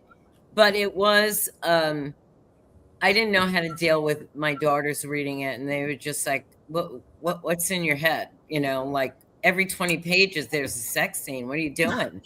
And I was like, well, it's about people who are in love, and people who are in love do certain things. I mean, that's just the way it is. It's just the nature of love and everything along those lines. That's right. I have to teach you because there's also another stereotype that comes to aging as well, which is this notion that if you live a certain lifestyle that you age faster and everything. And you kind of mentioned the drugs and rock and roll and everything like that. And that's part of what the book deals with and everything. And there's this notion that everybody's going to come out looking like, and I'm just going to name a star that is not always looking the best, but they're going to come out looking like Mick Jagger and everything like that. And Keith Richards. Now, that Keith face, Richards is everything worse. like that. But even I remember when I was in school at Marquette, first learning about a form of rock and roll that I did not know about because I grew up in the country town of Warrenton and was born here in Durham, North Carolina, and everything like that. But I remember going to a party and seeing people running into each other and going like, what the heck is this? And that's what my friends told me, that it was slam dancing, because I had no idea what the heck a slam dance was until I went to that party in the 80s and everything like that. So I don't know if Max has been to a slam dance party, but it's quite interesting when you run into people literally running into each other and bumping into each other and all in that space. Oh, yes. My first concert I ever went to was at a mosh pit. I was 13 years old. I also actually play rock and roll. So rock was invented by a Black woman, Sister Rosetta Thorpe. So I love rock and roll and also write it and play guitar and sing. So yeah, I definitely resonate with throwing yourself around and having a great time. Max, we you're got right. to get it together. We do, Beth. It's a We'll pleasure. have to get together for sure. And people don't realize that Rosetta's background and how she influenced Elvis and a number of other people as well. But yeah, she was definitely out there inventing stuff. And just like people don't necessarily recognize the influence that Moms Mabley had on comedy when we were talking about Judy Tenata earlier and everything like that. So there are a number of people that aren't recognized as much as they should be. Even when Brent earlier was talking about her support of the LGBTI community, I was thinking about how people are just now learning about Pauli Murray, even though there's a Pauli Murray Center here in Durham, and she was definitely an advocate for that community as well. And yeah, Moms Mabley was from Brevard, North Carolina, just like Pigmeat Market was from right here in Durham and everything like that. So there are two North Carolina folks that were very much involved in the comedy circuit. And North Carolina's got a lot of great history, like Nina Simone and Roberta Flack and others that are from here in North Carolina as well. So definitely some strong North Carolina ties, and John Coltrane, who was down there in Hamlet and everything like that. So there's a number of North Carolina connections that I talk about in my history talks and everything like that. So Kelly, when did you first learn about some of these great historical folks and everything like that? Kelly, you're on mute. Yeah, I try to stay on mute. How did I learn about these people? I grew up with their music, but then I live in Asheville, North Carolina, and I work as a tour guide for Black History Tours here in Asheville with a company called Hood Huggers.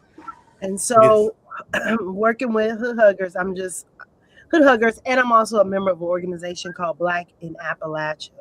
And so I like to know the history. You know, anytime I go someplace, I first find out where the Black folks are and try to learn the history of the area.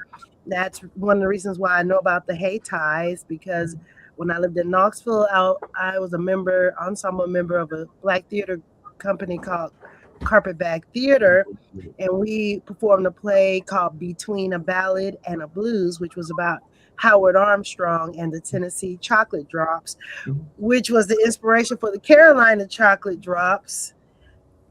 And now Rihanna Giddens, who was a member of the Chocolate Drops, has her Biscuits and Banjos Festival in Durham. Yes. I mean, the connections never end.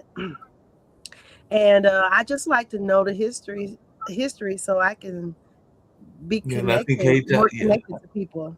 Yeah, no doubt. And I think Hayti and the Carpetbag Theater were part of a Southern Collective Arts Group. And I'm trying to think of the name of that arts group, but it was definitely probably NPN. I think either Network of Ensemble Theaters or National Performance Network. Yeah, no, it was National Performance Network. And then there was also another one that had like Roots in the title. Alternate Roots. Yeah, I'm a Alternate member of Roots. Alternate Roots, and I'm also on the board of a arts organization called Waymakers Collective, and we are artists funding artists. So we give grants to artists in Central Appalachia. Okay, and that's something that Hayti is looking at doing in the near future, is setting up a cohort where some of the artists here in this area will get funded by the Hayti Center itself and everything like that. So that should be well, they've already done some through ARPA, which was a federal program, but this will be the center itself giving the money. And I think that'll be starting hopefully this summer, like maybe around May, June, or July or something like that. So this notion of artists supporting artists is very important. One of the things I was curious about, and we'll get ready to wrap up shortly and everything along those lines, is how do y'all deal with, because I kind of mentioned it earlier, and it's something that is a theme of this show and everything, the imposter syndrome. Because I can tell you that sometimes we are our worst enemies and everything like that. Max, I'm sure you can relate. I'm sure that Kelly and everybody else in this call can relate as well. Because I know that even in my age of being 63, about to be 64, that there have been relationships as well as job opportunities that I literally talked myself out of and then got pissed with after I realized that I should have pursued those people after they had gone to somebody else or gone to another job, including some executive arts type jobs and everything like that. But sometimes we have that inner conversation with ourselves where we are our worst critics. So how do y'all deal with that inner critic, and how do y'all stop yourselves from doing that? Because I'm going to be very candid. I've been candid on this show several times that I know that I have talked myself out of good relationships and good jobs because I was having too much of that inner dialogue. Well, I will tell you that as a small girl, I used to look at myself in the mirror and said, you're supposed to do something big. And so I grew up at that, like at 5, 6 years old. And like you said, I talked myself out of singing for a rock band, right, Max? It's like I was young. And so the imposter syndrome hits you there where you're like, you're gripped with fear, you're young, you don't know how to manipulate that, so you let it go. But I always feel, and every lady here can say that when you have that creative sense, vibe, whatever you want to call it, you can only put it down for so long. And I was a great mother, but I was an imposter because I was living in Honolulu, Hawaii, and I hated it because I was a New York girl. So I lived a life that was an imposter life until I got back to New York with my children. And then I could be like, okay. But it wasn't until, and Kelly, I'm in Alabama. I'm in Montgomery, Alabama. So, you know, we have the Freedom Walk very close to us. So we have a lot of good history here. That I don't feel like an imposter anymore. I feel like I paid my dues and I am doing what I was supposed to do and taking it all the way. I don't feel that anymore like I did when I was younger. That makes sense. And Max, you're on the younger side and everything like that. How do you deal with the imposter syndrome? But I had a follow-up question to that as well, because I know a lot of times young performers are also somewhat manipulated and everything like that, because people will try to take advantage of them. We were talking about sexuality and everything along those lines. They will try to take advantage and use that sexuality as a tool and a negative tool and everything like that. So I was wondering, how have you fought against that? Because I know that that's something that unfortunately too many women performers face, is people that are, the cat and couch is real. Let's just be honest about it and everything like that.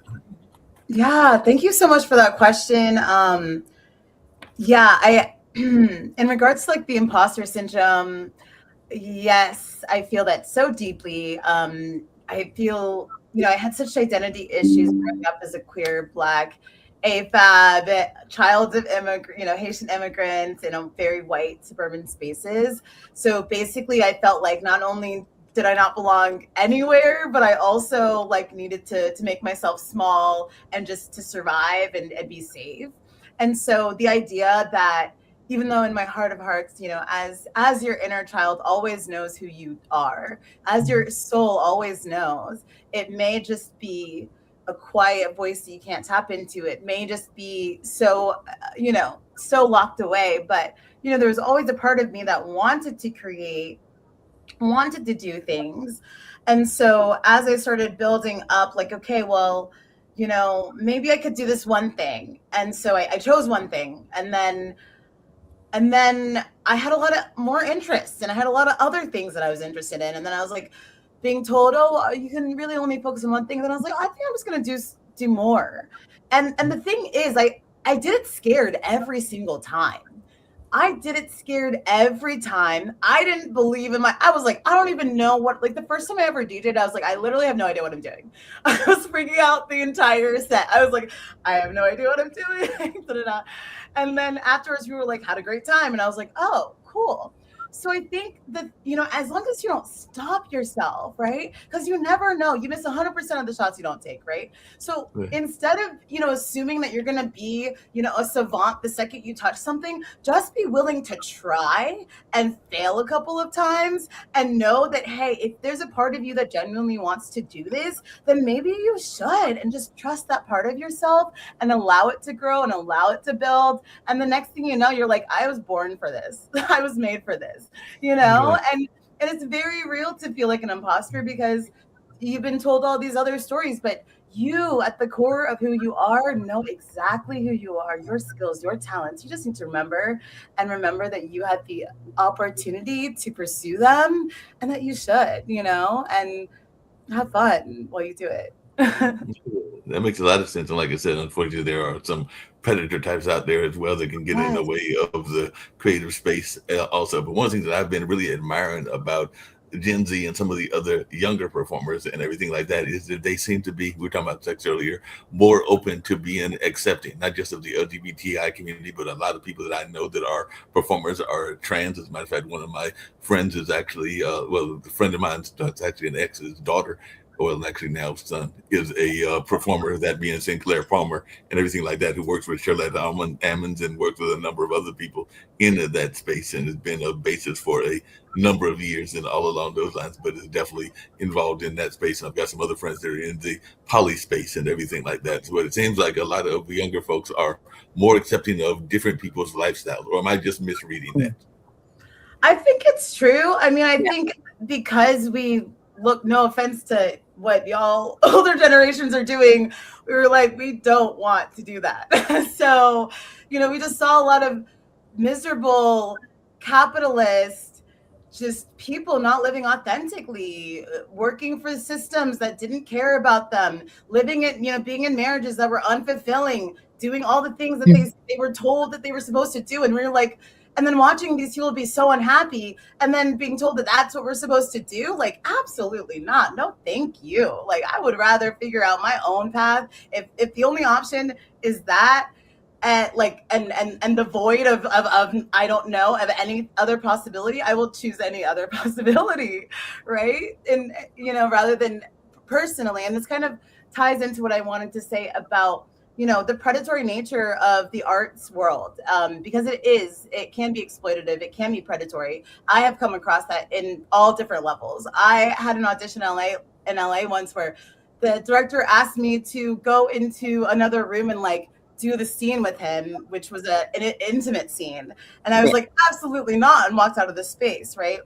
Now, mind you, I've also dealt with that in the indie world too, like dealt with, you know, different energies. And so when we're dealing with that, like, one of the things that's a core value for me is standing in my, like, in my values, in my ethics, in my morals, and my self-worth, and not allowing for other.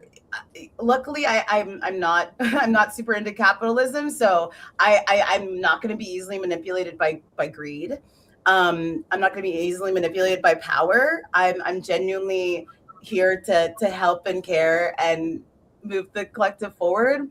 So I think having those values allowed me to be a lot more discerning about who I wanted to work with and what stories I wanted to tell and how I wanted to be engaged with and what I was willing to put up with. So I would say that if you know who you are and what your values are and how you deserve to be treated and what you really like believe in,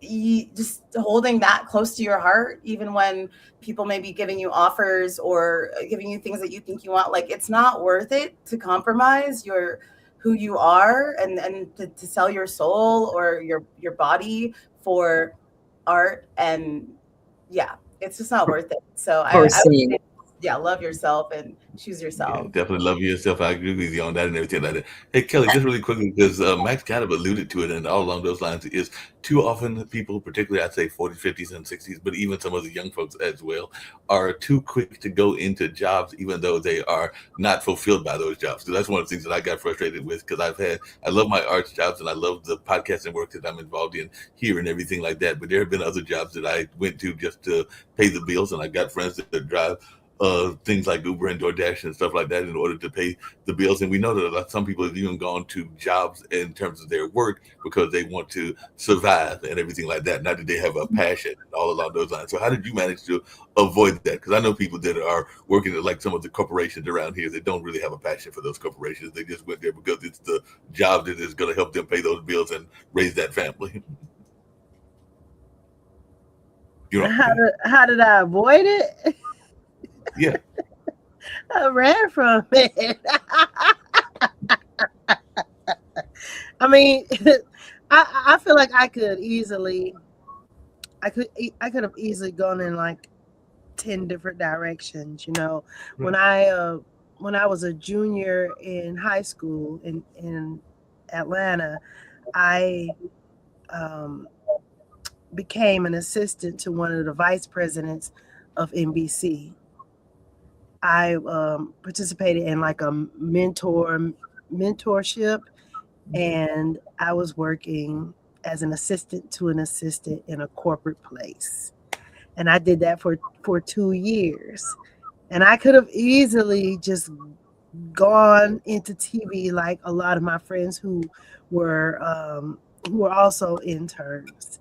That could have been my life. I thought I was going to be a teacher. When I graduated from college, I taught elementary school music, and I enjoy teaching, and I believe that music is a subject that allows you to teach to the whole person. And so I always thought I was going to be a teacher, whether it was going to be art or music. I just wanted to be a teacher. But just in that 1 year, I couldn't take being in the building all day. And I would go out during my lunchtime, and I would like walk around the neighborhood and eat fruit and think about how I could get out of that classroom.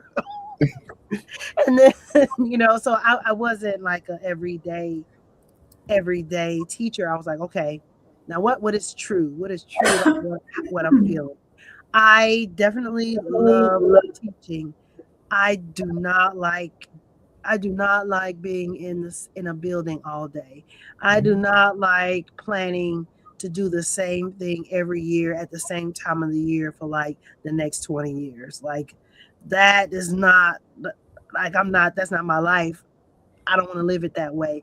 And then also my mom worked for the IRS and my dad worked for Bell South. And I grew up listening to all these stories about how they were treated at work and how much they hated work, and how when they came home from work, it was like, do not bother me because I have to decompress from this job I hate. So I grew up with that. And then being an artist, I'm thinking like, well, I don't have to be like that. So I knew I wanted to live a creative life, and the kind of person I am, I need variety. I need to travel. I need diverse ideas. I have to be like stimulated to like keep creating or whatever. So I like to see the world. I love to travel.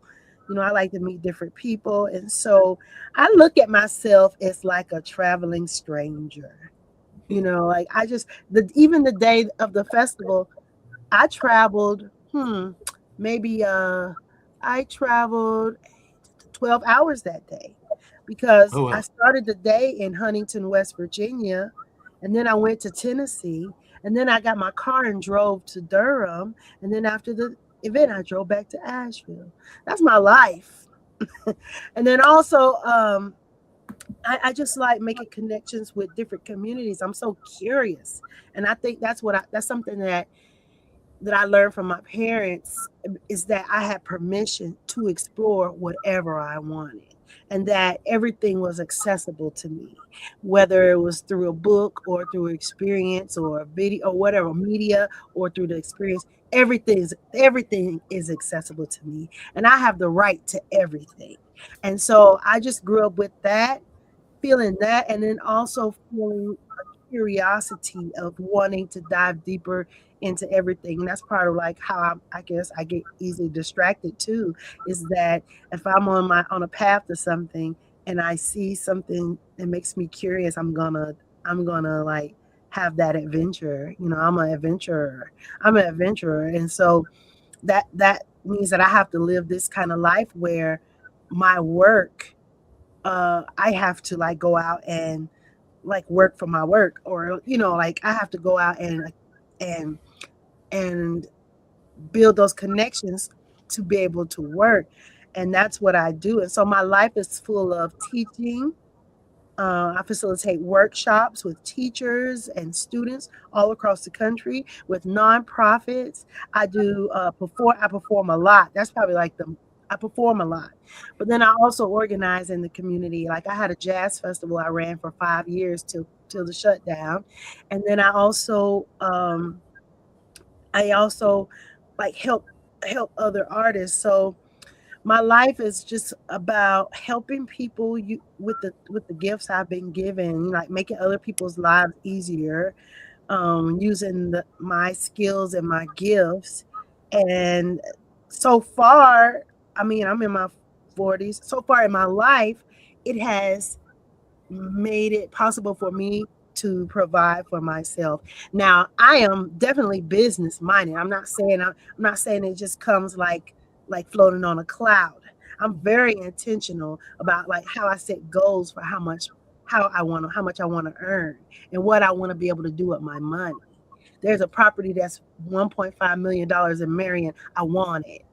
So I got to do whatever I got to do to get that property, because it's going to help me serve more people. But I mean, I don't think about it like, oh, I just want to have this big. It's like, no, I'm gonna get this property, and then my family and my friends gonna be able to stay on this property instead of paying Hilton and Marriott and blah blah blah blah blah. And I'm gonna be able to grow my garden and teach people about agriculture. And I'll be able to perform and play music on this property. And other artists can come and be in retreat and have peace and space and safety, and they'll be able to create. That's why I want the space. It ain't like, oh, I just want this big house. No, it's because it's going to help me. That makes a lot of sense because my dad. Yeah, and then also I have a husband too. Like we both kind of crazy together, so it's like it helps that we support each other in what we want to do. And it's both of us. I grew up, like I said, with my parents. They didn't understand me all my life. My mom did not understand me because she just wanted me to get a good job with good benefits and stay in that job and be safe. And like now she has like all that has like fizzled away. And now she's like, well, I guess you just got to do it your way. Like, I guess so. You got to do it your way and everything like that. You mentioned the retreat and everything along those lines. I know that my dad actually has a property that's what he's thinking about doing, and he's had that property now for a while, but then COVID and other things, and he had some health issues, but I think we still have that property and all along those lines. But yeah, I'm always admiring people that are looking at getting property, particularly when we know that a lot of times property has been taken from folks as well and not been used the way that it should have been and everything like that. So definitely a big fan of folks in getting that property and everything like that.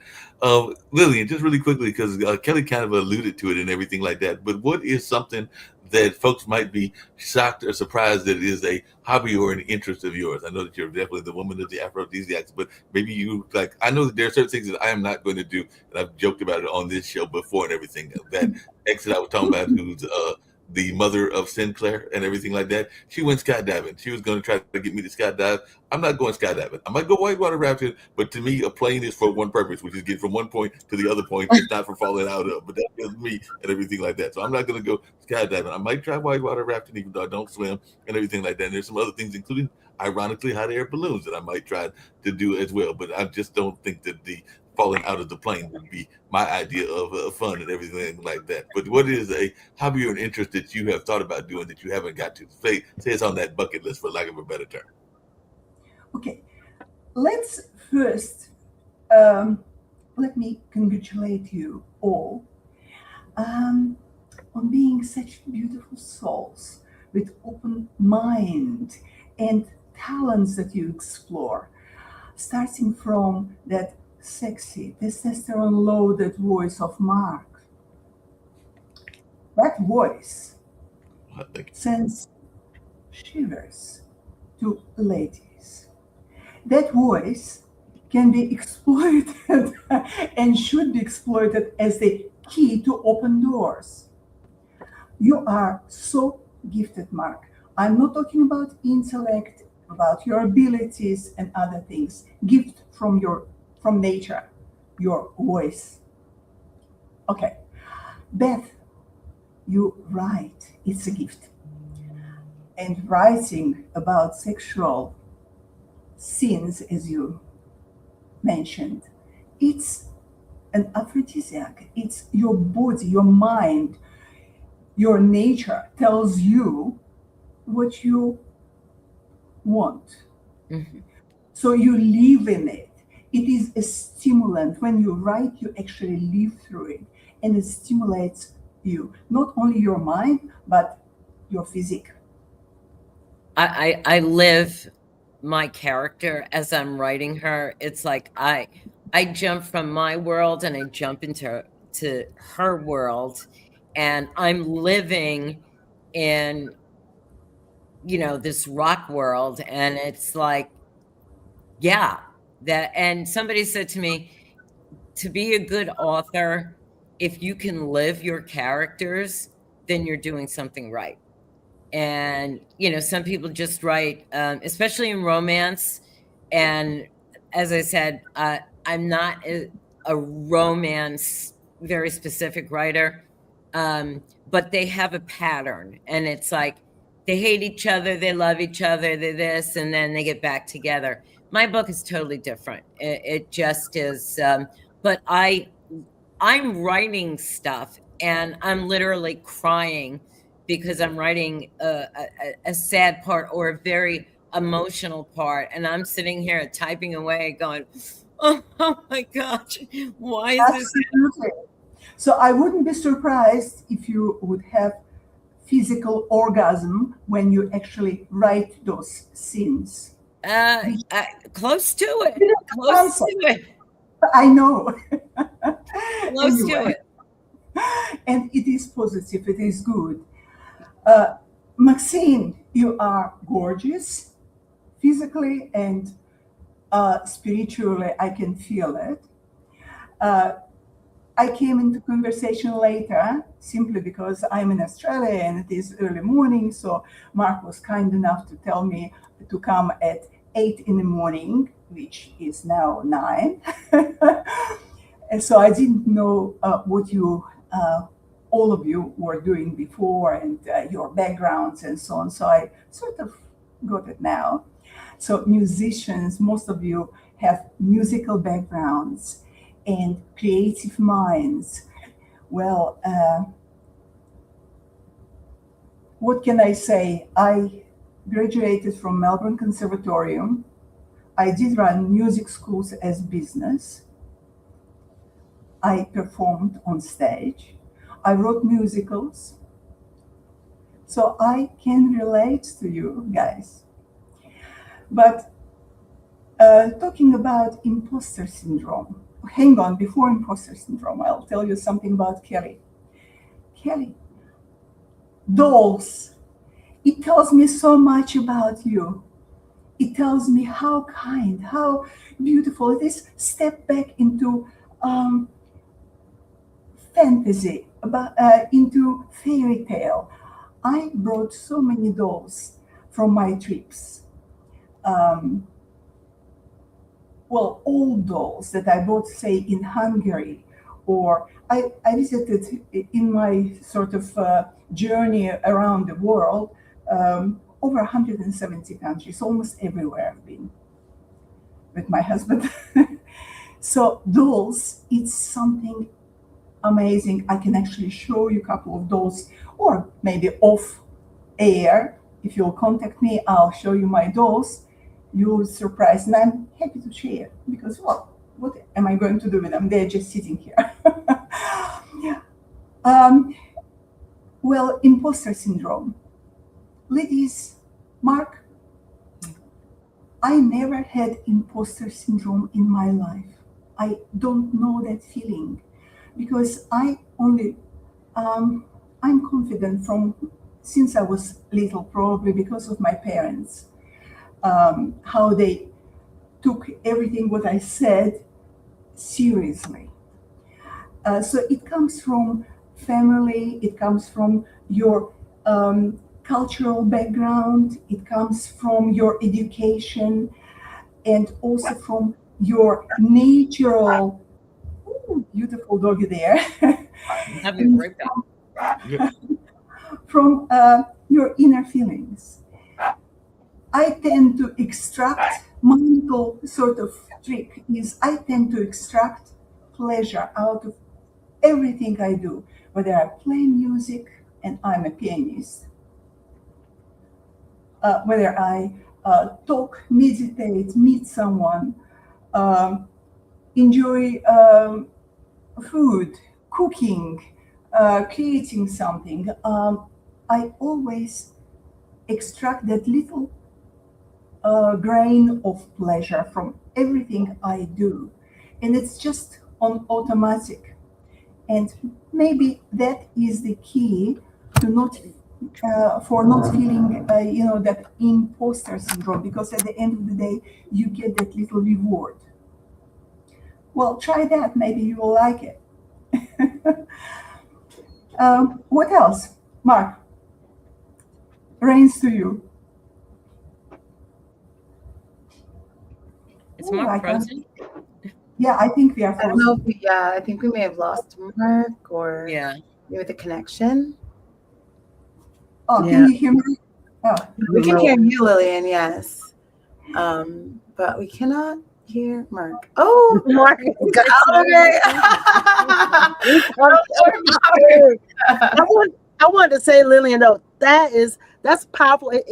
It's something that people overlook, but that's very powerful what you said about finding like pleasure in everything that you do, because that's what keeps you like open when you're in a situation, interaction, experience, or whatever, is that you are finding a reason to have some joy. And that's like what really makes your light shine. well, we live for pleasure. That's the purpose of life. We live and we extract pleasure, whether you understand it, realize it, or you don't. If something doesn't bring pleasure, you don't do, you avoid doing it. Starting from foods that you like, from brushing hair, which I do only once a week because my hair is similar to Maxine's and Kelly's. Look at that. Yeah, So- sometimes computers. Go ahead. Mark is back. Mark is back. Mark is Yeah, back. sometimes computers have a mind of their own, so I had to switch to the phone and all along those lines. Really quickly before I get ready to wrap up and everything along those lines, what is something for all of you ladies that would surprise people is a hobby or an interest of yours? That's what I had asked Lillian earlier, and I didn't hear whether she gave me an answer or not. But I'll start with you, Beth. What is maybe an interest or a hobby that people might be surprised that they're listening to this, going like, I didn't know that she wanted to do that, or that she was interested in that hobby or that interest?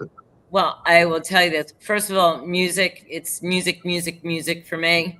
I live music. I write music. I do sing but I am a huge sports fan. And I was going to ask you, I have not followed March Madness, which I usually do. And I don't know who's in the Final Four this year, but I am a major football fan. I live it. I tell my friends, don't bother me on Monday, Thursday, Saturday, Sunday. Don't, because I'm watching college and I grew up, going to see the Yankees at old Yankee Stadium. So just about every sport, whether it's basketball or I'm a fan of sports. I'm the older sister of 3 brothers who all played sports. So I had no shot. I needed to like it. And yeah, I do. I love sports. No, and we're not at the Final Four. That'll be next week. We're at the Sweet 16, and Duke is still in there. I want to say Alabama is still in there, and there are a number of other schools Alabama. My daughter said, I'm picking Alabama to go all the way. And I'm like, well, I'm not that confident, but okay. And Arizona's still in there, I believe, and I know Connecticut, and there are a couple of St. John's, because that's who Duke is playing next. So there are a number of teams. St. John's is in Queens. Yeah. What about Gonzaga? My daughter loves Gonzaga. Gonzaga got eliminated. I think they got eliminated in either the second round or something like that, but I know that they were eliminated, so they're not in there, and UNC isn't in there anymore. So Hubert Davis, their coach, is now out of a job, and they will be trying to find a new coach, because that's what happens if you're not successful. You sometimes have to find new opportunities and everything like that. So they let him go. I think that was either yesterday or today and everything like that, but he is definitely gone. So that's something that people are talking about in the sports world. And like you, I'm a sports fan. I try to go to a Bulls game, which is our minor league baseball team. Try to go at least one game a year. Sometimes I might go to more and everything like that. And it is a fun activity. A friend of mine who actually is here on this network sometimes does the voice of the antics. So like we have the running with the bull and the sumo wrestling. So he doesn't do the play-by-play, but he does the voiceovers for that work. And he also does a lot of work in the gaming space, and that's Dovey and McDovey and everything like that. So he's very much a creative person. He'll be doing some video game stuff at the Hayti coming up, I think, in another month or two, and all along those lines. But he does that. And we have unusual sports that I didn't know we had. So I want to get to those events. Like hockey is big here, and it's been big for a while. They actually won a Stanley Cup several years back. So I keep saying I'm going to go to a Hurricanes game, even though I haven't been to one yet. And I keep saying that I'm going to go to a curling match, because we have a curling team here in Durham as well. And then we've got like, I think Holly Springs has like those ultimate kind of sports. I know we've got ultimate frisbee, but I think they've got like the BMX racers and the kind of like X stumps that you see with like the skateboards and stuff along those lines. And that's in a suburb of, I guess Holly Springs would be considered a suburb of Raleigh and everything like that. So there's things like that I keep saying I want to go to. Like I've told a friend of mine that I want to go to a roller derby contest, because there is a roller derby group that meets here and does the whole Happy Days type roller derby and everything like that. So that's on my wish list. I need to do more travel, so that's on my wish list, is to do more travel, because I was born here in Durham. My dad was in the Air Force, so as a youngster I went to Turkey, which I just realized that Turkey is apparently the city of cats, or the country of cats, because apparently the cats get to roam around the city all alone, and they don't really have to stay at the home. But like they are almost like the citizens, so they might walk up to you in a restaurant, but they are considered like a almost like a, I want to say like a god and goddess-like figure, because they are very much respected there in Turkey. And I just saw that online and was totally fascinated by that, because I'm a lover of animals and of nature. But apparently they just roam around like humans and everything like that. So they might pop in to do a meeting that you're having and all along those lines, because they are known as a city of cats. But I went there, I think it was 4 or 5 months ago when Mom took me there, because I didn't have my younger brother, because my younger brother is 7 years younger than me. So I went there when like 4 months until about 2 or 3. And then I had not traveled anywhere until a young lady that I was dating invited me, because they were a cruise person, to go on a cruise. And I did that right around the pandemic, or right before the pandemic. So this is about 5 years ago and everything like that. I think it was a year or 2 years before the pandemic. And that was definitely something that I enjoyed. We went to U.S. Virgin Islands, Puerto Rico, the Grand Turks. Supposed to have gone to whatever island the cruise is on, because every cruise ship has its own island pretty much and everything like that. But I think there was choppy weather, so we didn't go there.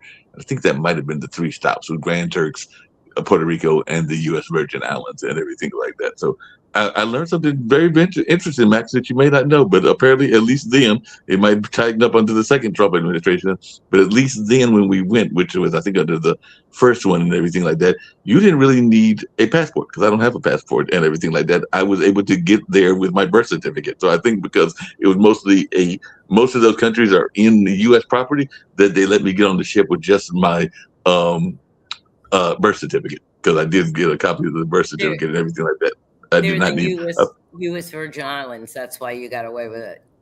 Right. So, Not a- yeah. And I will say one thing to you, Mark. Yeah. I did one thing on my bucket list that was sports related.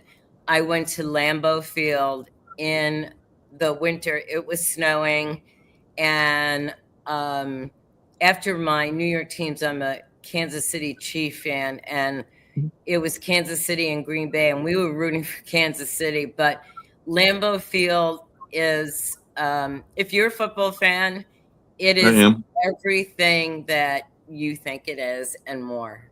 Well, ironically, that young lady that I was talking about was a Wisconsin native. We actually met during my college years and then lost touch and have now lost touch again. But we reconnected like about 6-7 years ago and everything like that. And there was like a brief romantic spell and everything along those lines. So that's why I said they were a cruise advocate and everything like that. So that's like they and their now late mom used to go on cruises regularly, but they were a Green Bay fan. Ironically, even though I'm a Durham, North Carolina native and everything like that, I am a fan of the Vikings. So that made for some interesting tensions in the relationship. And it probably didn't help that my brother is a Bears fan. So if you know anything about the Central Division of football, all three of us were we're all over the place.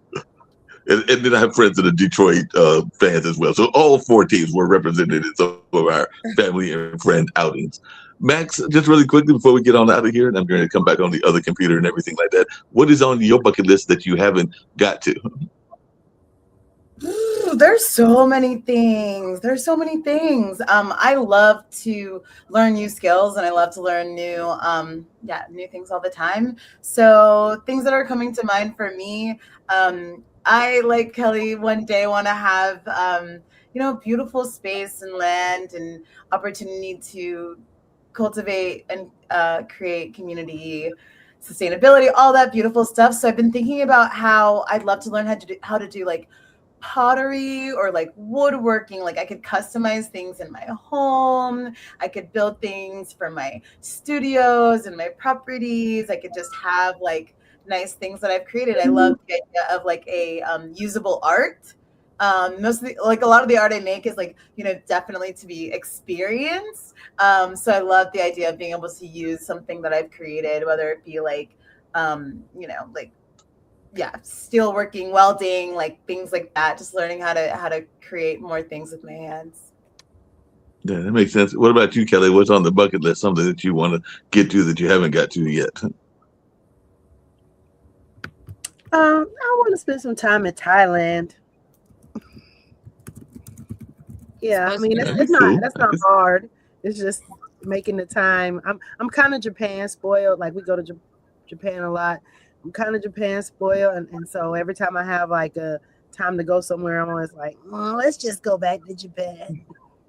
But I would like to go to Thailand and spend some time there and eat there. Yeah, I've heard good things about Thailand. We actually have a gentleman here that's on the show that is from Bangladesh. He keeps inviting everybody to come to Bangladesh to visit him because he's a professor and does some other educational work and business development in that country. And I've heard great things about Bali. I have a cousin that goes regularly to Costa Rica. I think that he may have, Lillian, you get a kick out of this because he is a now retired GBI, Georgia police officer and everything like that. But he kept going to Costa Rica and would go a lot of times with his fellows, buddies and everything like that. So I'm convinced that he has a secret girlfriend, but he's just not telling us because we haven't heard anything about who this person is or anything like that. So I'm convinced that there's a secret relationship going on somewhere out there because he keeps going and I can't be just going just for the fun of it. Then again, I hear it's a pretty country. So maybe he can be, just like I've got a friend that's gone to Belize a couple of times as well. So what's on your bucket list? I didn't hear whether you answered that, but also really quickly, what should all of us know about Australia that we don't know? Because one of our regular panelists, at least he's not been a regular, but he used to be a consistent panelist, is Shaquille Vladimir, who is a hedge fund investor and a greyhound racer and everything along those lines. And I think he's from Sydney, if I remember correctly, and everything. But he's got family all over Australia, and he's originally from one of the islands is nearby, and all in that space. I want to say Fiji or something like that. But he's lived in Australia for most of his life and everything like that. I think his mom is a medical person and everything like that. And he's also involved with Turning Point Australia and everything in that way. But what's something that people should know about Melbourne? I know you have a great opera because I've heard about the great opera and everything like that. But what's something else that people should know about Melbourne? Oh, well, Australia, it's amazing country. It's an island. It's one of the biggest islands on our planet. Well, some people call it continent, but I think it is an island. Uh, it has unique flora, unique fauna. You will find here animals that are not anywhere else can be found, like your kangaroos and platypus, and a lot of other things like Tasmanian devil and dingoes. And if you like nature, Australia is the destination. Otherwise, it's very similar to everywhere else. The same gray city with administrative buildings, the same patios, the same plazas, the same museums, the same theaters. So if you are after culture, after history, it's not Australia. But if you love nature, yes, definitely here you have Ayers red earth. All of a sudden there's huge rock. Where did it come from? And it is sacred. There are caves where ancient Australian indigenous people drew their kangaroos and spears, and it's interesting for those who like it. Well, there you go. Can I promote Australia? Yes, definitely. Australia is interesting, but it is far for you guys to travel. Well, I do come to the United States every second year. Well, this year I should be in the United States, but because of all these problems with DSA. yeah, Yeah. I'm not sure if I'm coming in July. I should be coming to the United States. It's 14 hours flight from the LA airport to Melbourne. Wow. So, well, 14 hours. You pop on the plane about 6 p.m. and by the time you finish watching a couple of movies and have your drinks, you're there. So it's all good. It's all good and everything like that. Like I said, getting to wrap up and everything like that. I know Kelly had to bounce and everything like that as well. Hopefully she can come back. But definitely hope she did say she wants to see your dolls at some point. So hopefully she'll reach out to you and I can also put you in touch with her. And I know that also Max can because they were part of that NC collective and everything like that. So as we get ready to get out, one of the things that I've got is a video about education and everything like that. But I was just wondering if y'all could share, like I got everybody to do except for Kelly because she left before, but hopefully she'll come back, your message of positivity and also how you can be reached and all along those lines. Because this has been a fun conversation and I always love these online dinner parties. Sometimes they go 2 hours, sometimes they go 3 hours. So y'all are all welcome to come back anytime you want to and everything like that. And they're available because I love having these conversations and just enjoy the nature of us meeting and learning from each other and having these kind of dialogues. It is amazing. Yes. If amazing. you want a positive, Yes. I believe 100%. I am spiritual, like Max said, and I think Lillian said that. I totally believe in spirituality, and I manifest every morning, and I put out into the universe only good things. And I really am one of those people who, when people say negative things, I say, the universe is hearing you. So be careful what you say, because I believe that comes back to you. So if you don't have anything nice to say, just keep your mouth shut. But I want to always, I wake up at 6 o'clock in the morning, I have my cup of coffee, and I'm sorry, I do have a cigarette, and I manifest and I project out what I want for people, friends, just, and it works. And just people need to, like everybody said, we all need to be kind to each other, but just that positivity of manifest your dreams, because you are in control of them, whether you think you are or not. You are the one who directs your life. And I have been in a situation, a first marriage, terrible, lived in Hawaii. I got the strength to get out of that because I believed in myself.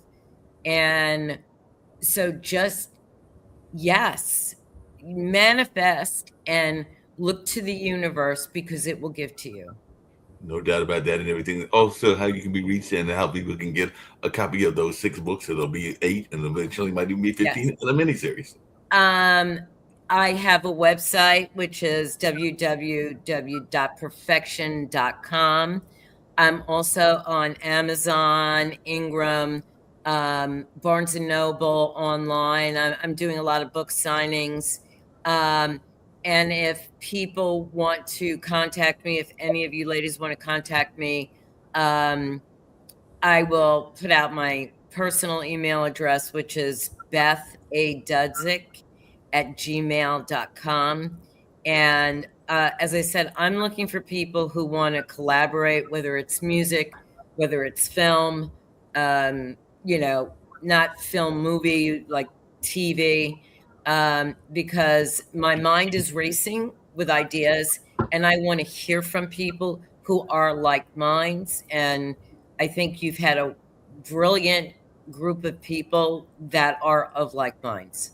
No doubt, and that's what I love doing is bringing people of like minds together and all along those lines. So that's been great and everything like that. Max, if you want to tell folks how you can be reached, your message of positivity, and I can also tell you that one of the things that we've been wanting on the Pod TV because with their program director as well as producing some of the shows and everything along those lines is we've got plenty of talking head shows, but we don't have any creative shows. Even though we will sometimes show some sports events on the sports channel because there's actually 4 channels that they have. There's a travel channel that Brandon Stewart does most of that content and everything like that. There is a events page that has like some concerts that's not as active as it should be. There's a political channel and everything like that.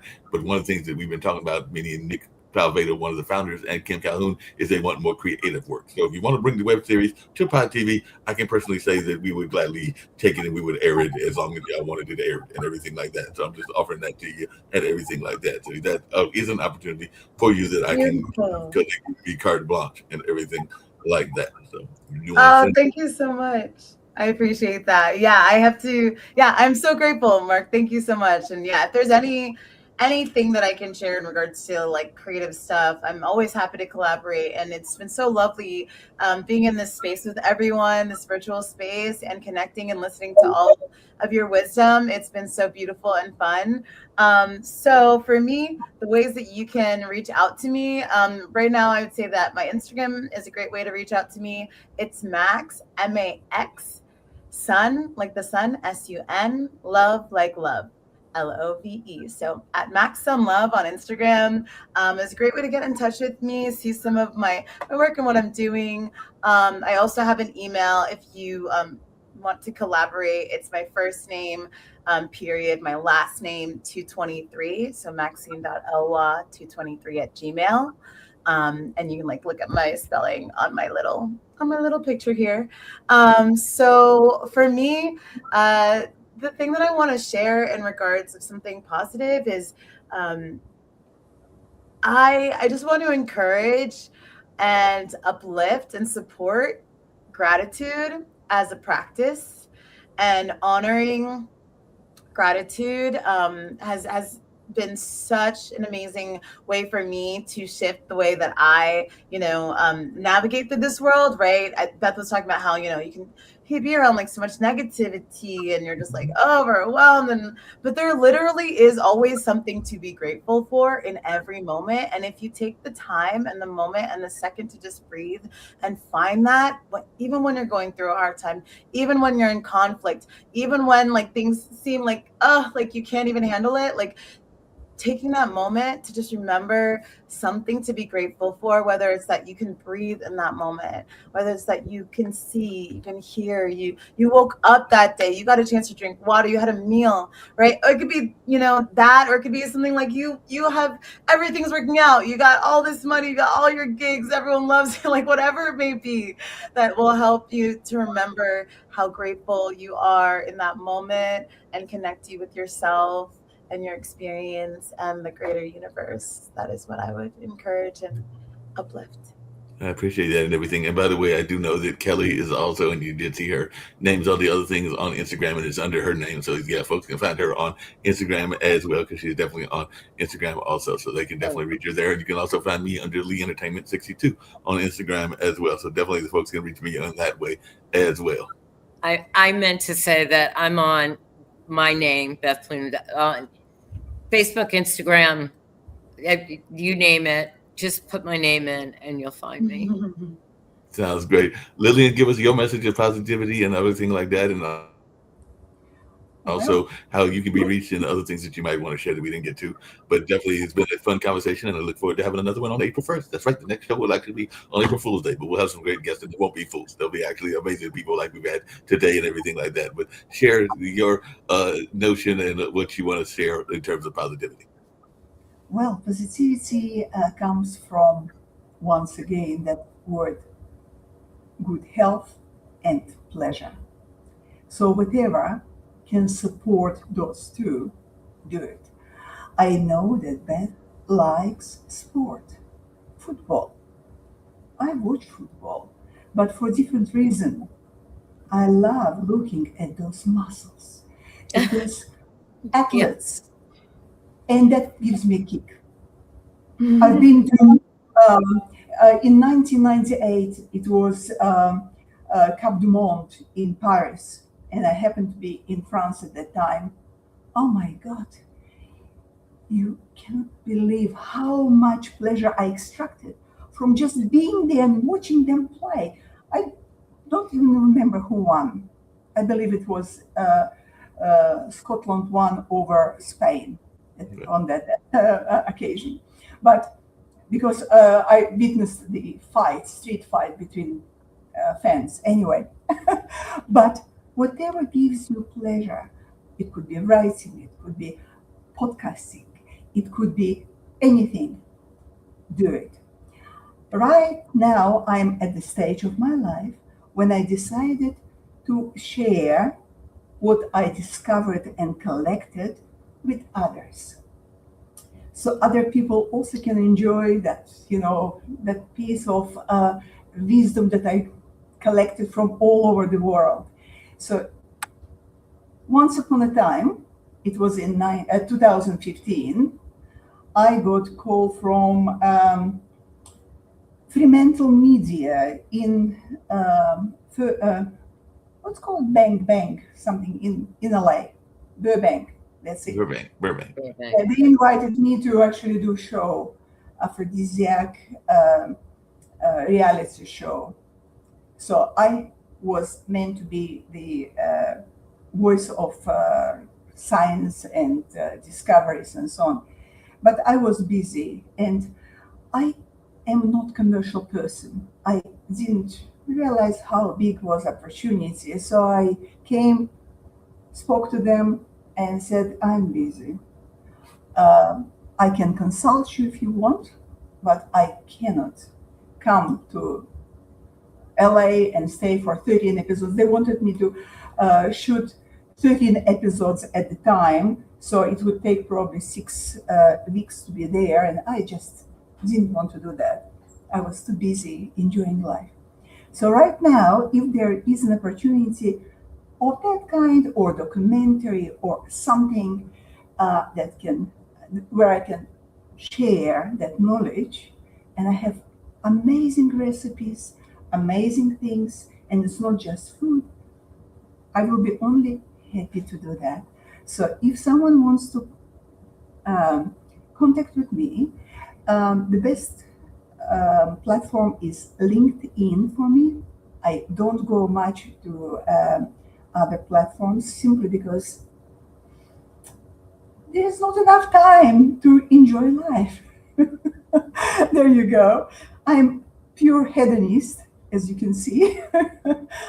So if you will come to LinkedIn, just type in my name, Lillian Zeltzer, or aphrodisiacs expert, and I'll be there. Yeah. Sounds good. I appreciate that and everything along those lines. The video that I usually play going out, and I'll play it on this one as well, is about educators, but not just the regular teachers, but also the support staff. Like my grandmother was a cafeteria worker, mom was a guidance counselor, and it's a award that is set up, I believe, in Oklahoma, if I remember correctly, and everything. But we'll see when the video plays and everything like that. But they are honoring like the support staff, whether that's the janitor, whether that's the resource officer, and everything like that. And I think he's been doing this now for almost a decade and everything like that. So just really quickly before I play the video and get us on out of here, how important has education been to each of you ladies? And is there a teacher that really resonated with you? Like I know that in my college days, I had George Reedy, who was the press secretary for Lyndon B. Johnson. And I also had another young lady that was a professor who had us get out and do like some field reporting and everything like that. So those teachers, even though I can't remember that teacher's name, and the two teachers that were on the opposite ends of the spectrum religiously, because one thing about Marquette is it is a Jesuit university, so you really had two minors. You had whatever minor you chose, which was poli-sci in my case, and you had a theology and philosophy minor because it's a Jesuit university. So you had to take about 21 hours of courses in those fields. I think it was 12 hours of theology and 9 hours of philosophy, or vice versa. But definitely it almost gave you a minor in the theology / philosophy, even if no matter what you majored in. And I think that's still the case even in 2026 from what I'm understanding from folks that go there, because we have like an alumni thing that we do at least a couple of times a year, even here in North Carolina, because they have alumni associations throughout, just like many colleges do and everything like that. But I remember there was one that was super conservative because he had us reading the C.S. Lewis and the screw tapes, screw letter tapes or something like that. It's one of those books of C.S. Lewis, and then there was another that was more like a liberation theologist and very much liberal. So I do remember both of them. I think McGuire might have been the liberal one. I can't remember the conservative one's name and everything like that. But those resonate with me. So I don't know if there's anybody even in the support staff, because like I said, Grandma was a cafeteria worker, and cafeteria workers do a lot with that nutrition and everything like that. So they are very important. So is there any teacher or support staff that really resonated with you? I did not have a teacher or support staff that resonated with me, but I did want to speak on education really quickly. And I just wanted to specifically around AI and about doing your own research. And I just want to encourage the curiosity. I want to encourage critical thinking. I want to encourage the ideas that I want to encourage the joy of learning something new. Because I think it's so easy I think this world does such a great job of keeping us so distracted and so tired and overwhelmed that people don't realize that you're losing your critical thinking skills when you don't engage in reading or learning or researching something like a new subject. Rather than taking the first AI information that you see, actually look at an article, read a newspaper, go to the library. I just encourage never stopping to educate yourself, no matter what age you are. I definitely encourage moving outside of colonial lenses, finding Black, brown, queer, disabled, artists to read, indigenous artists and creators to engage in, because we've been so whitewashed most of our education throughout the world. So I just heavily encourage doing your own research, educating yourself, thinking critically, and finding the joy and learning. Yeah, I agree with you on that, because my grandmother actually started the first African-American library in Raleigh, which is still existing, and they just named some awards after her last year and everything like that. So the Richard B. Harrison Library has been around, I want to say, since the 40s and everything like that. So it's been around almost 70, 80 years or all along those lines, and it is still very much a active library. And it was the first African-American library that she started, because Grandma Molly passed away in 1982 and everything like that. But she's one of my inspirations as well. I got a number of ancestors that inspire me, even though they've been gone for decades and everything like that. So Beth, what about you? Is there any teachers that really inspired you, or that you were really inspired by? I'm going to say, first of all, I agree with Max. AI, for me, I just use it for my book. I don't lean on it because AI can be wrong, and I don't know if people understand that AI sometimes is totally wrong, and I only use it for making little scenarios. Right. I would say, honestly, I had great teachers through high school and college, but the people who I learned the most from are my three daughters, who laughed at, oh my gosh, you're on Facebook. Oh my gosh, mom's doing this. I have a daughter who is gay, and that was never something I needed to learn. It was just automatically accepted. I love my child, and she sometimes informs me when I said, I don't understand why this is this way, and she goes, Mom, it's the way the gays like it, just and I'm like, okay. So I learn with my daughters about what is happening now. I mean, they're millennials, so they're totally in a different head, but I've learned from them. And my oldest daughter, I have a granddaughter, which I'm a Gigi. I'm not a grandma. I won't take that moniker on, but everything's different from the way that I raised them. And so she's telling me, oh no, it's this way. So I'm constantly learning from my daughters who are, in the space of, they're the ones that are out there being, 30 somethings. And I don't want to say they have control, but, like, yeah, Mom, you're old. This is the way we do things. But they're very good in the way that they kind of bring me in and say, okay, so this is, and I'm like, okay, I understand. So I would say my daughters have taught me, going through every stage, something different. Yeah, I agree with you on that and everything. Lillian, what about yourself? What's something that you want to say about education? Maybe there was a teacher that really inspired you in Melbourne or in your travels or everything like that. And then, like I said, I'll play this video and get us on out of here. But this has been a fun conversation. Lasted all longer than I thought it would and everything. But that's all the times what happens on these shows and everything along those lines. So definitely tell us a teacher that really inspired you. Okay, life is my teacher. I know it is philosophical subject, and I know that it's difficult to pinpoint for me one particular person, because I am influenced. I'm a product of my parents, grandparents, my neighbors, my friends, my colleagues, people that I met in my travel. I am influenced by my husband. Who did the most of positive, negative influence on me, I have no idea. But I am not stopping learning. And today, thank you to Mark, I learned few more things about authors like that, Maxine, and about Kelly. And I really enjoyed it. Thank you so much. I continue learning. And once, how does it say in Latin? Cognito,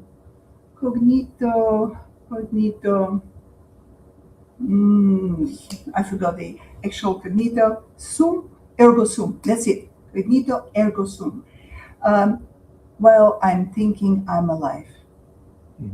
So as long as your brain works, you learn. Don't stop doing it. That's it. Good. That's really good. Yeah, that's a great way to end the show. Like I said, I'll bring up this video and get us on out of here and everything along those lines. This has been an amazing conversation. I do want to shout out a like high school, or actually she was, I think, a year or two ahead of me, but I did see that Anne Franklin, who is a longtime friend and a longtime family friend, because I know her and her mother, as well as her brother and everything else, and is a friend of both me, my younger brother, and my parents and everything like that, that she had popped on here and gave this show a heart and everything along those lines. So good to see people that have been watching, and that was one that I was going to give a shout out, since I did see that they had given a heart and all along those lines. And I did see that they added a new tool here on StreamYard, which is a widget and everything like that. So you can create a poll. So I created a poll earlier when all four of us were on, asking which one of you resonated the most and everything like that. So if anybody wants to take the poll, they can take the poll. I may put mothers on other shows, but apparently it's a new feature that StreamYard has added. So I played with it today and everything like that. But on that note, I'm going to get out of here with this education video that was going from Oklahoma and everything like that with you ladies, as well as the other lady, Kelly, and the two gentlemen, Brent and the other gentleman, were also great guests. So I thoroughly enjoyed all of you and look forward to hopefully seeing y'all on some other online dinner parties as well. And I know I'll see Mac, because he's here, and Kelly in the Triangle area, so I might see them in person at some events going on at ATI and other Invite me anytime. Yeah, sounds good. Sounds great. Yeah, So happy to be here. Happy to come back. Thank you so much. no problem. So on that note, we're going to get out of here with this video, and y'all have a great one. Thank you. No problem. Thank you, thank you, thank you.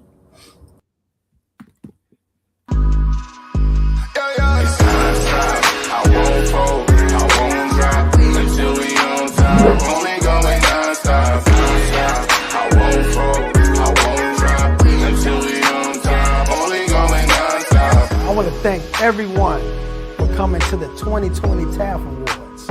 This was a show like no other, people.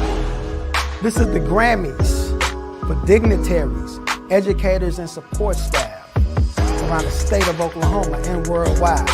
We cannot do this without the support of the people. So we thank you, I thank you, for being such a dedicated supporter to this movement for the Teachers Appreciation Foundation. I thank you. I won't fold, I won't drop until we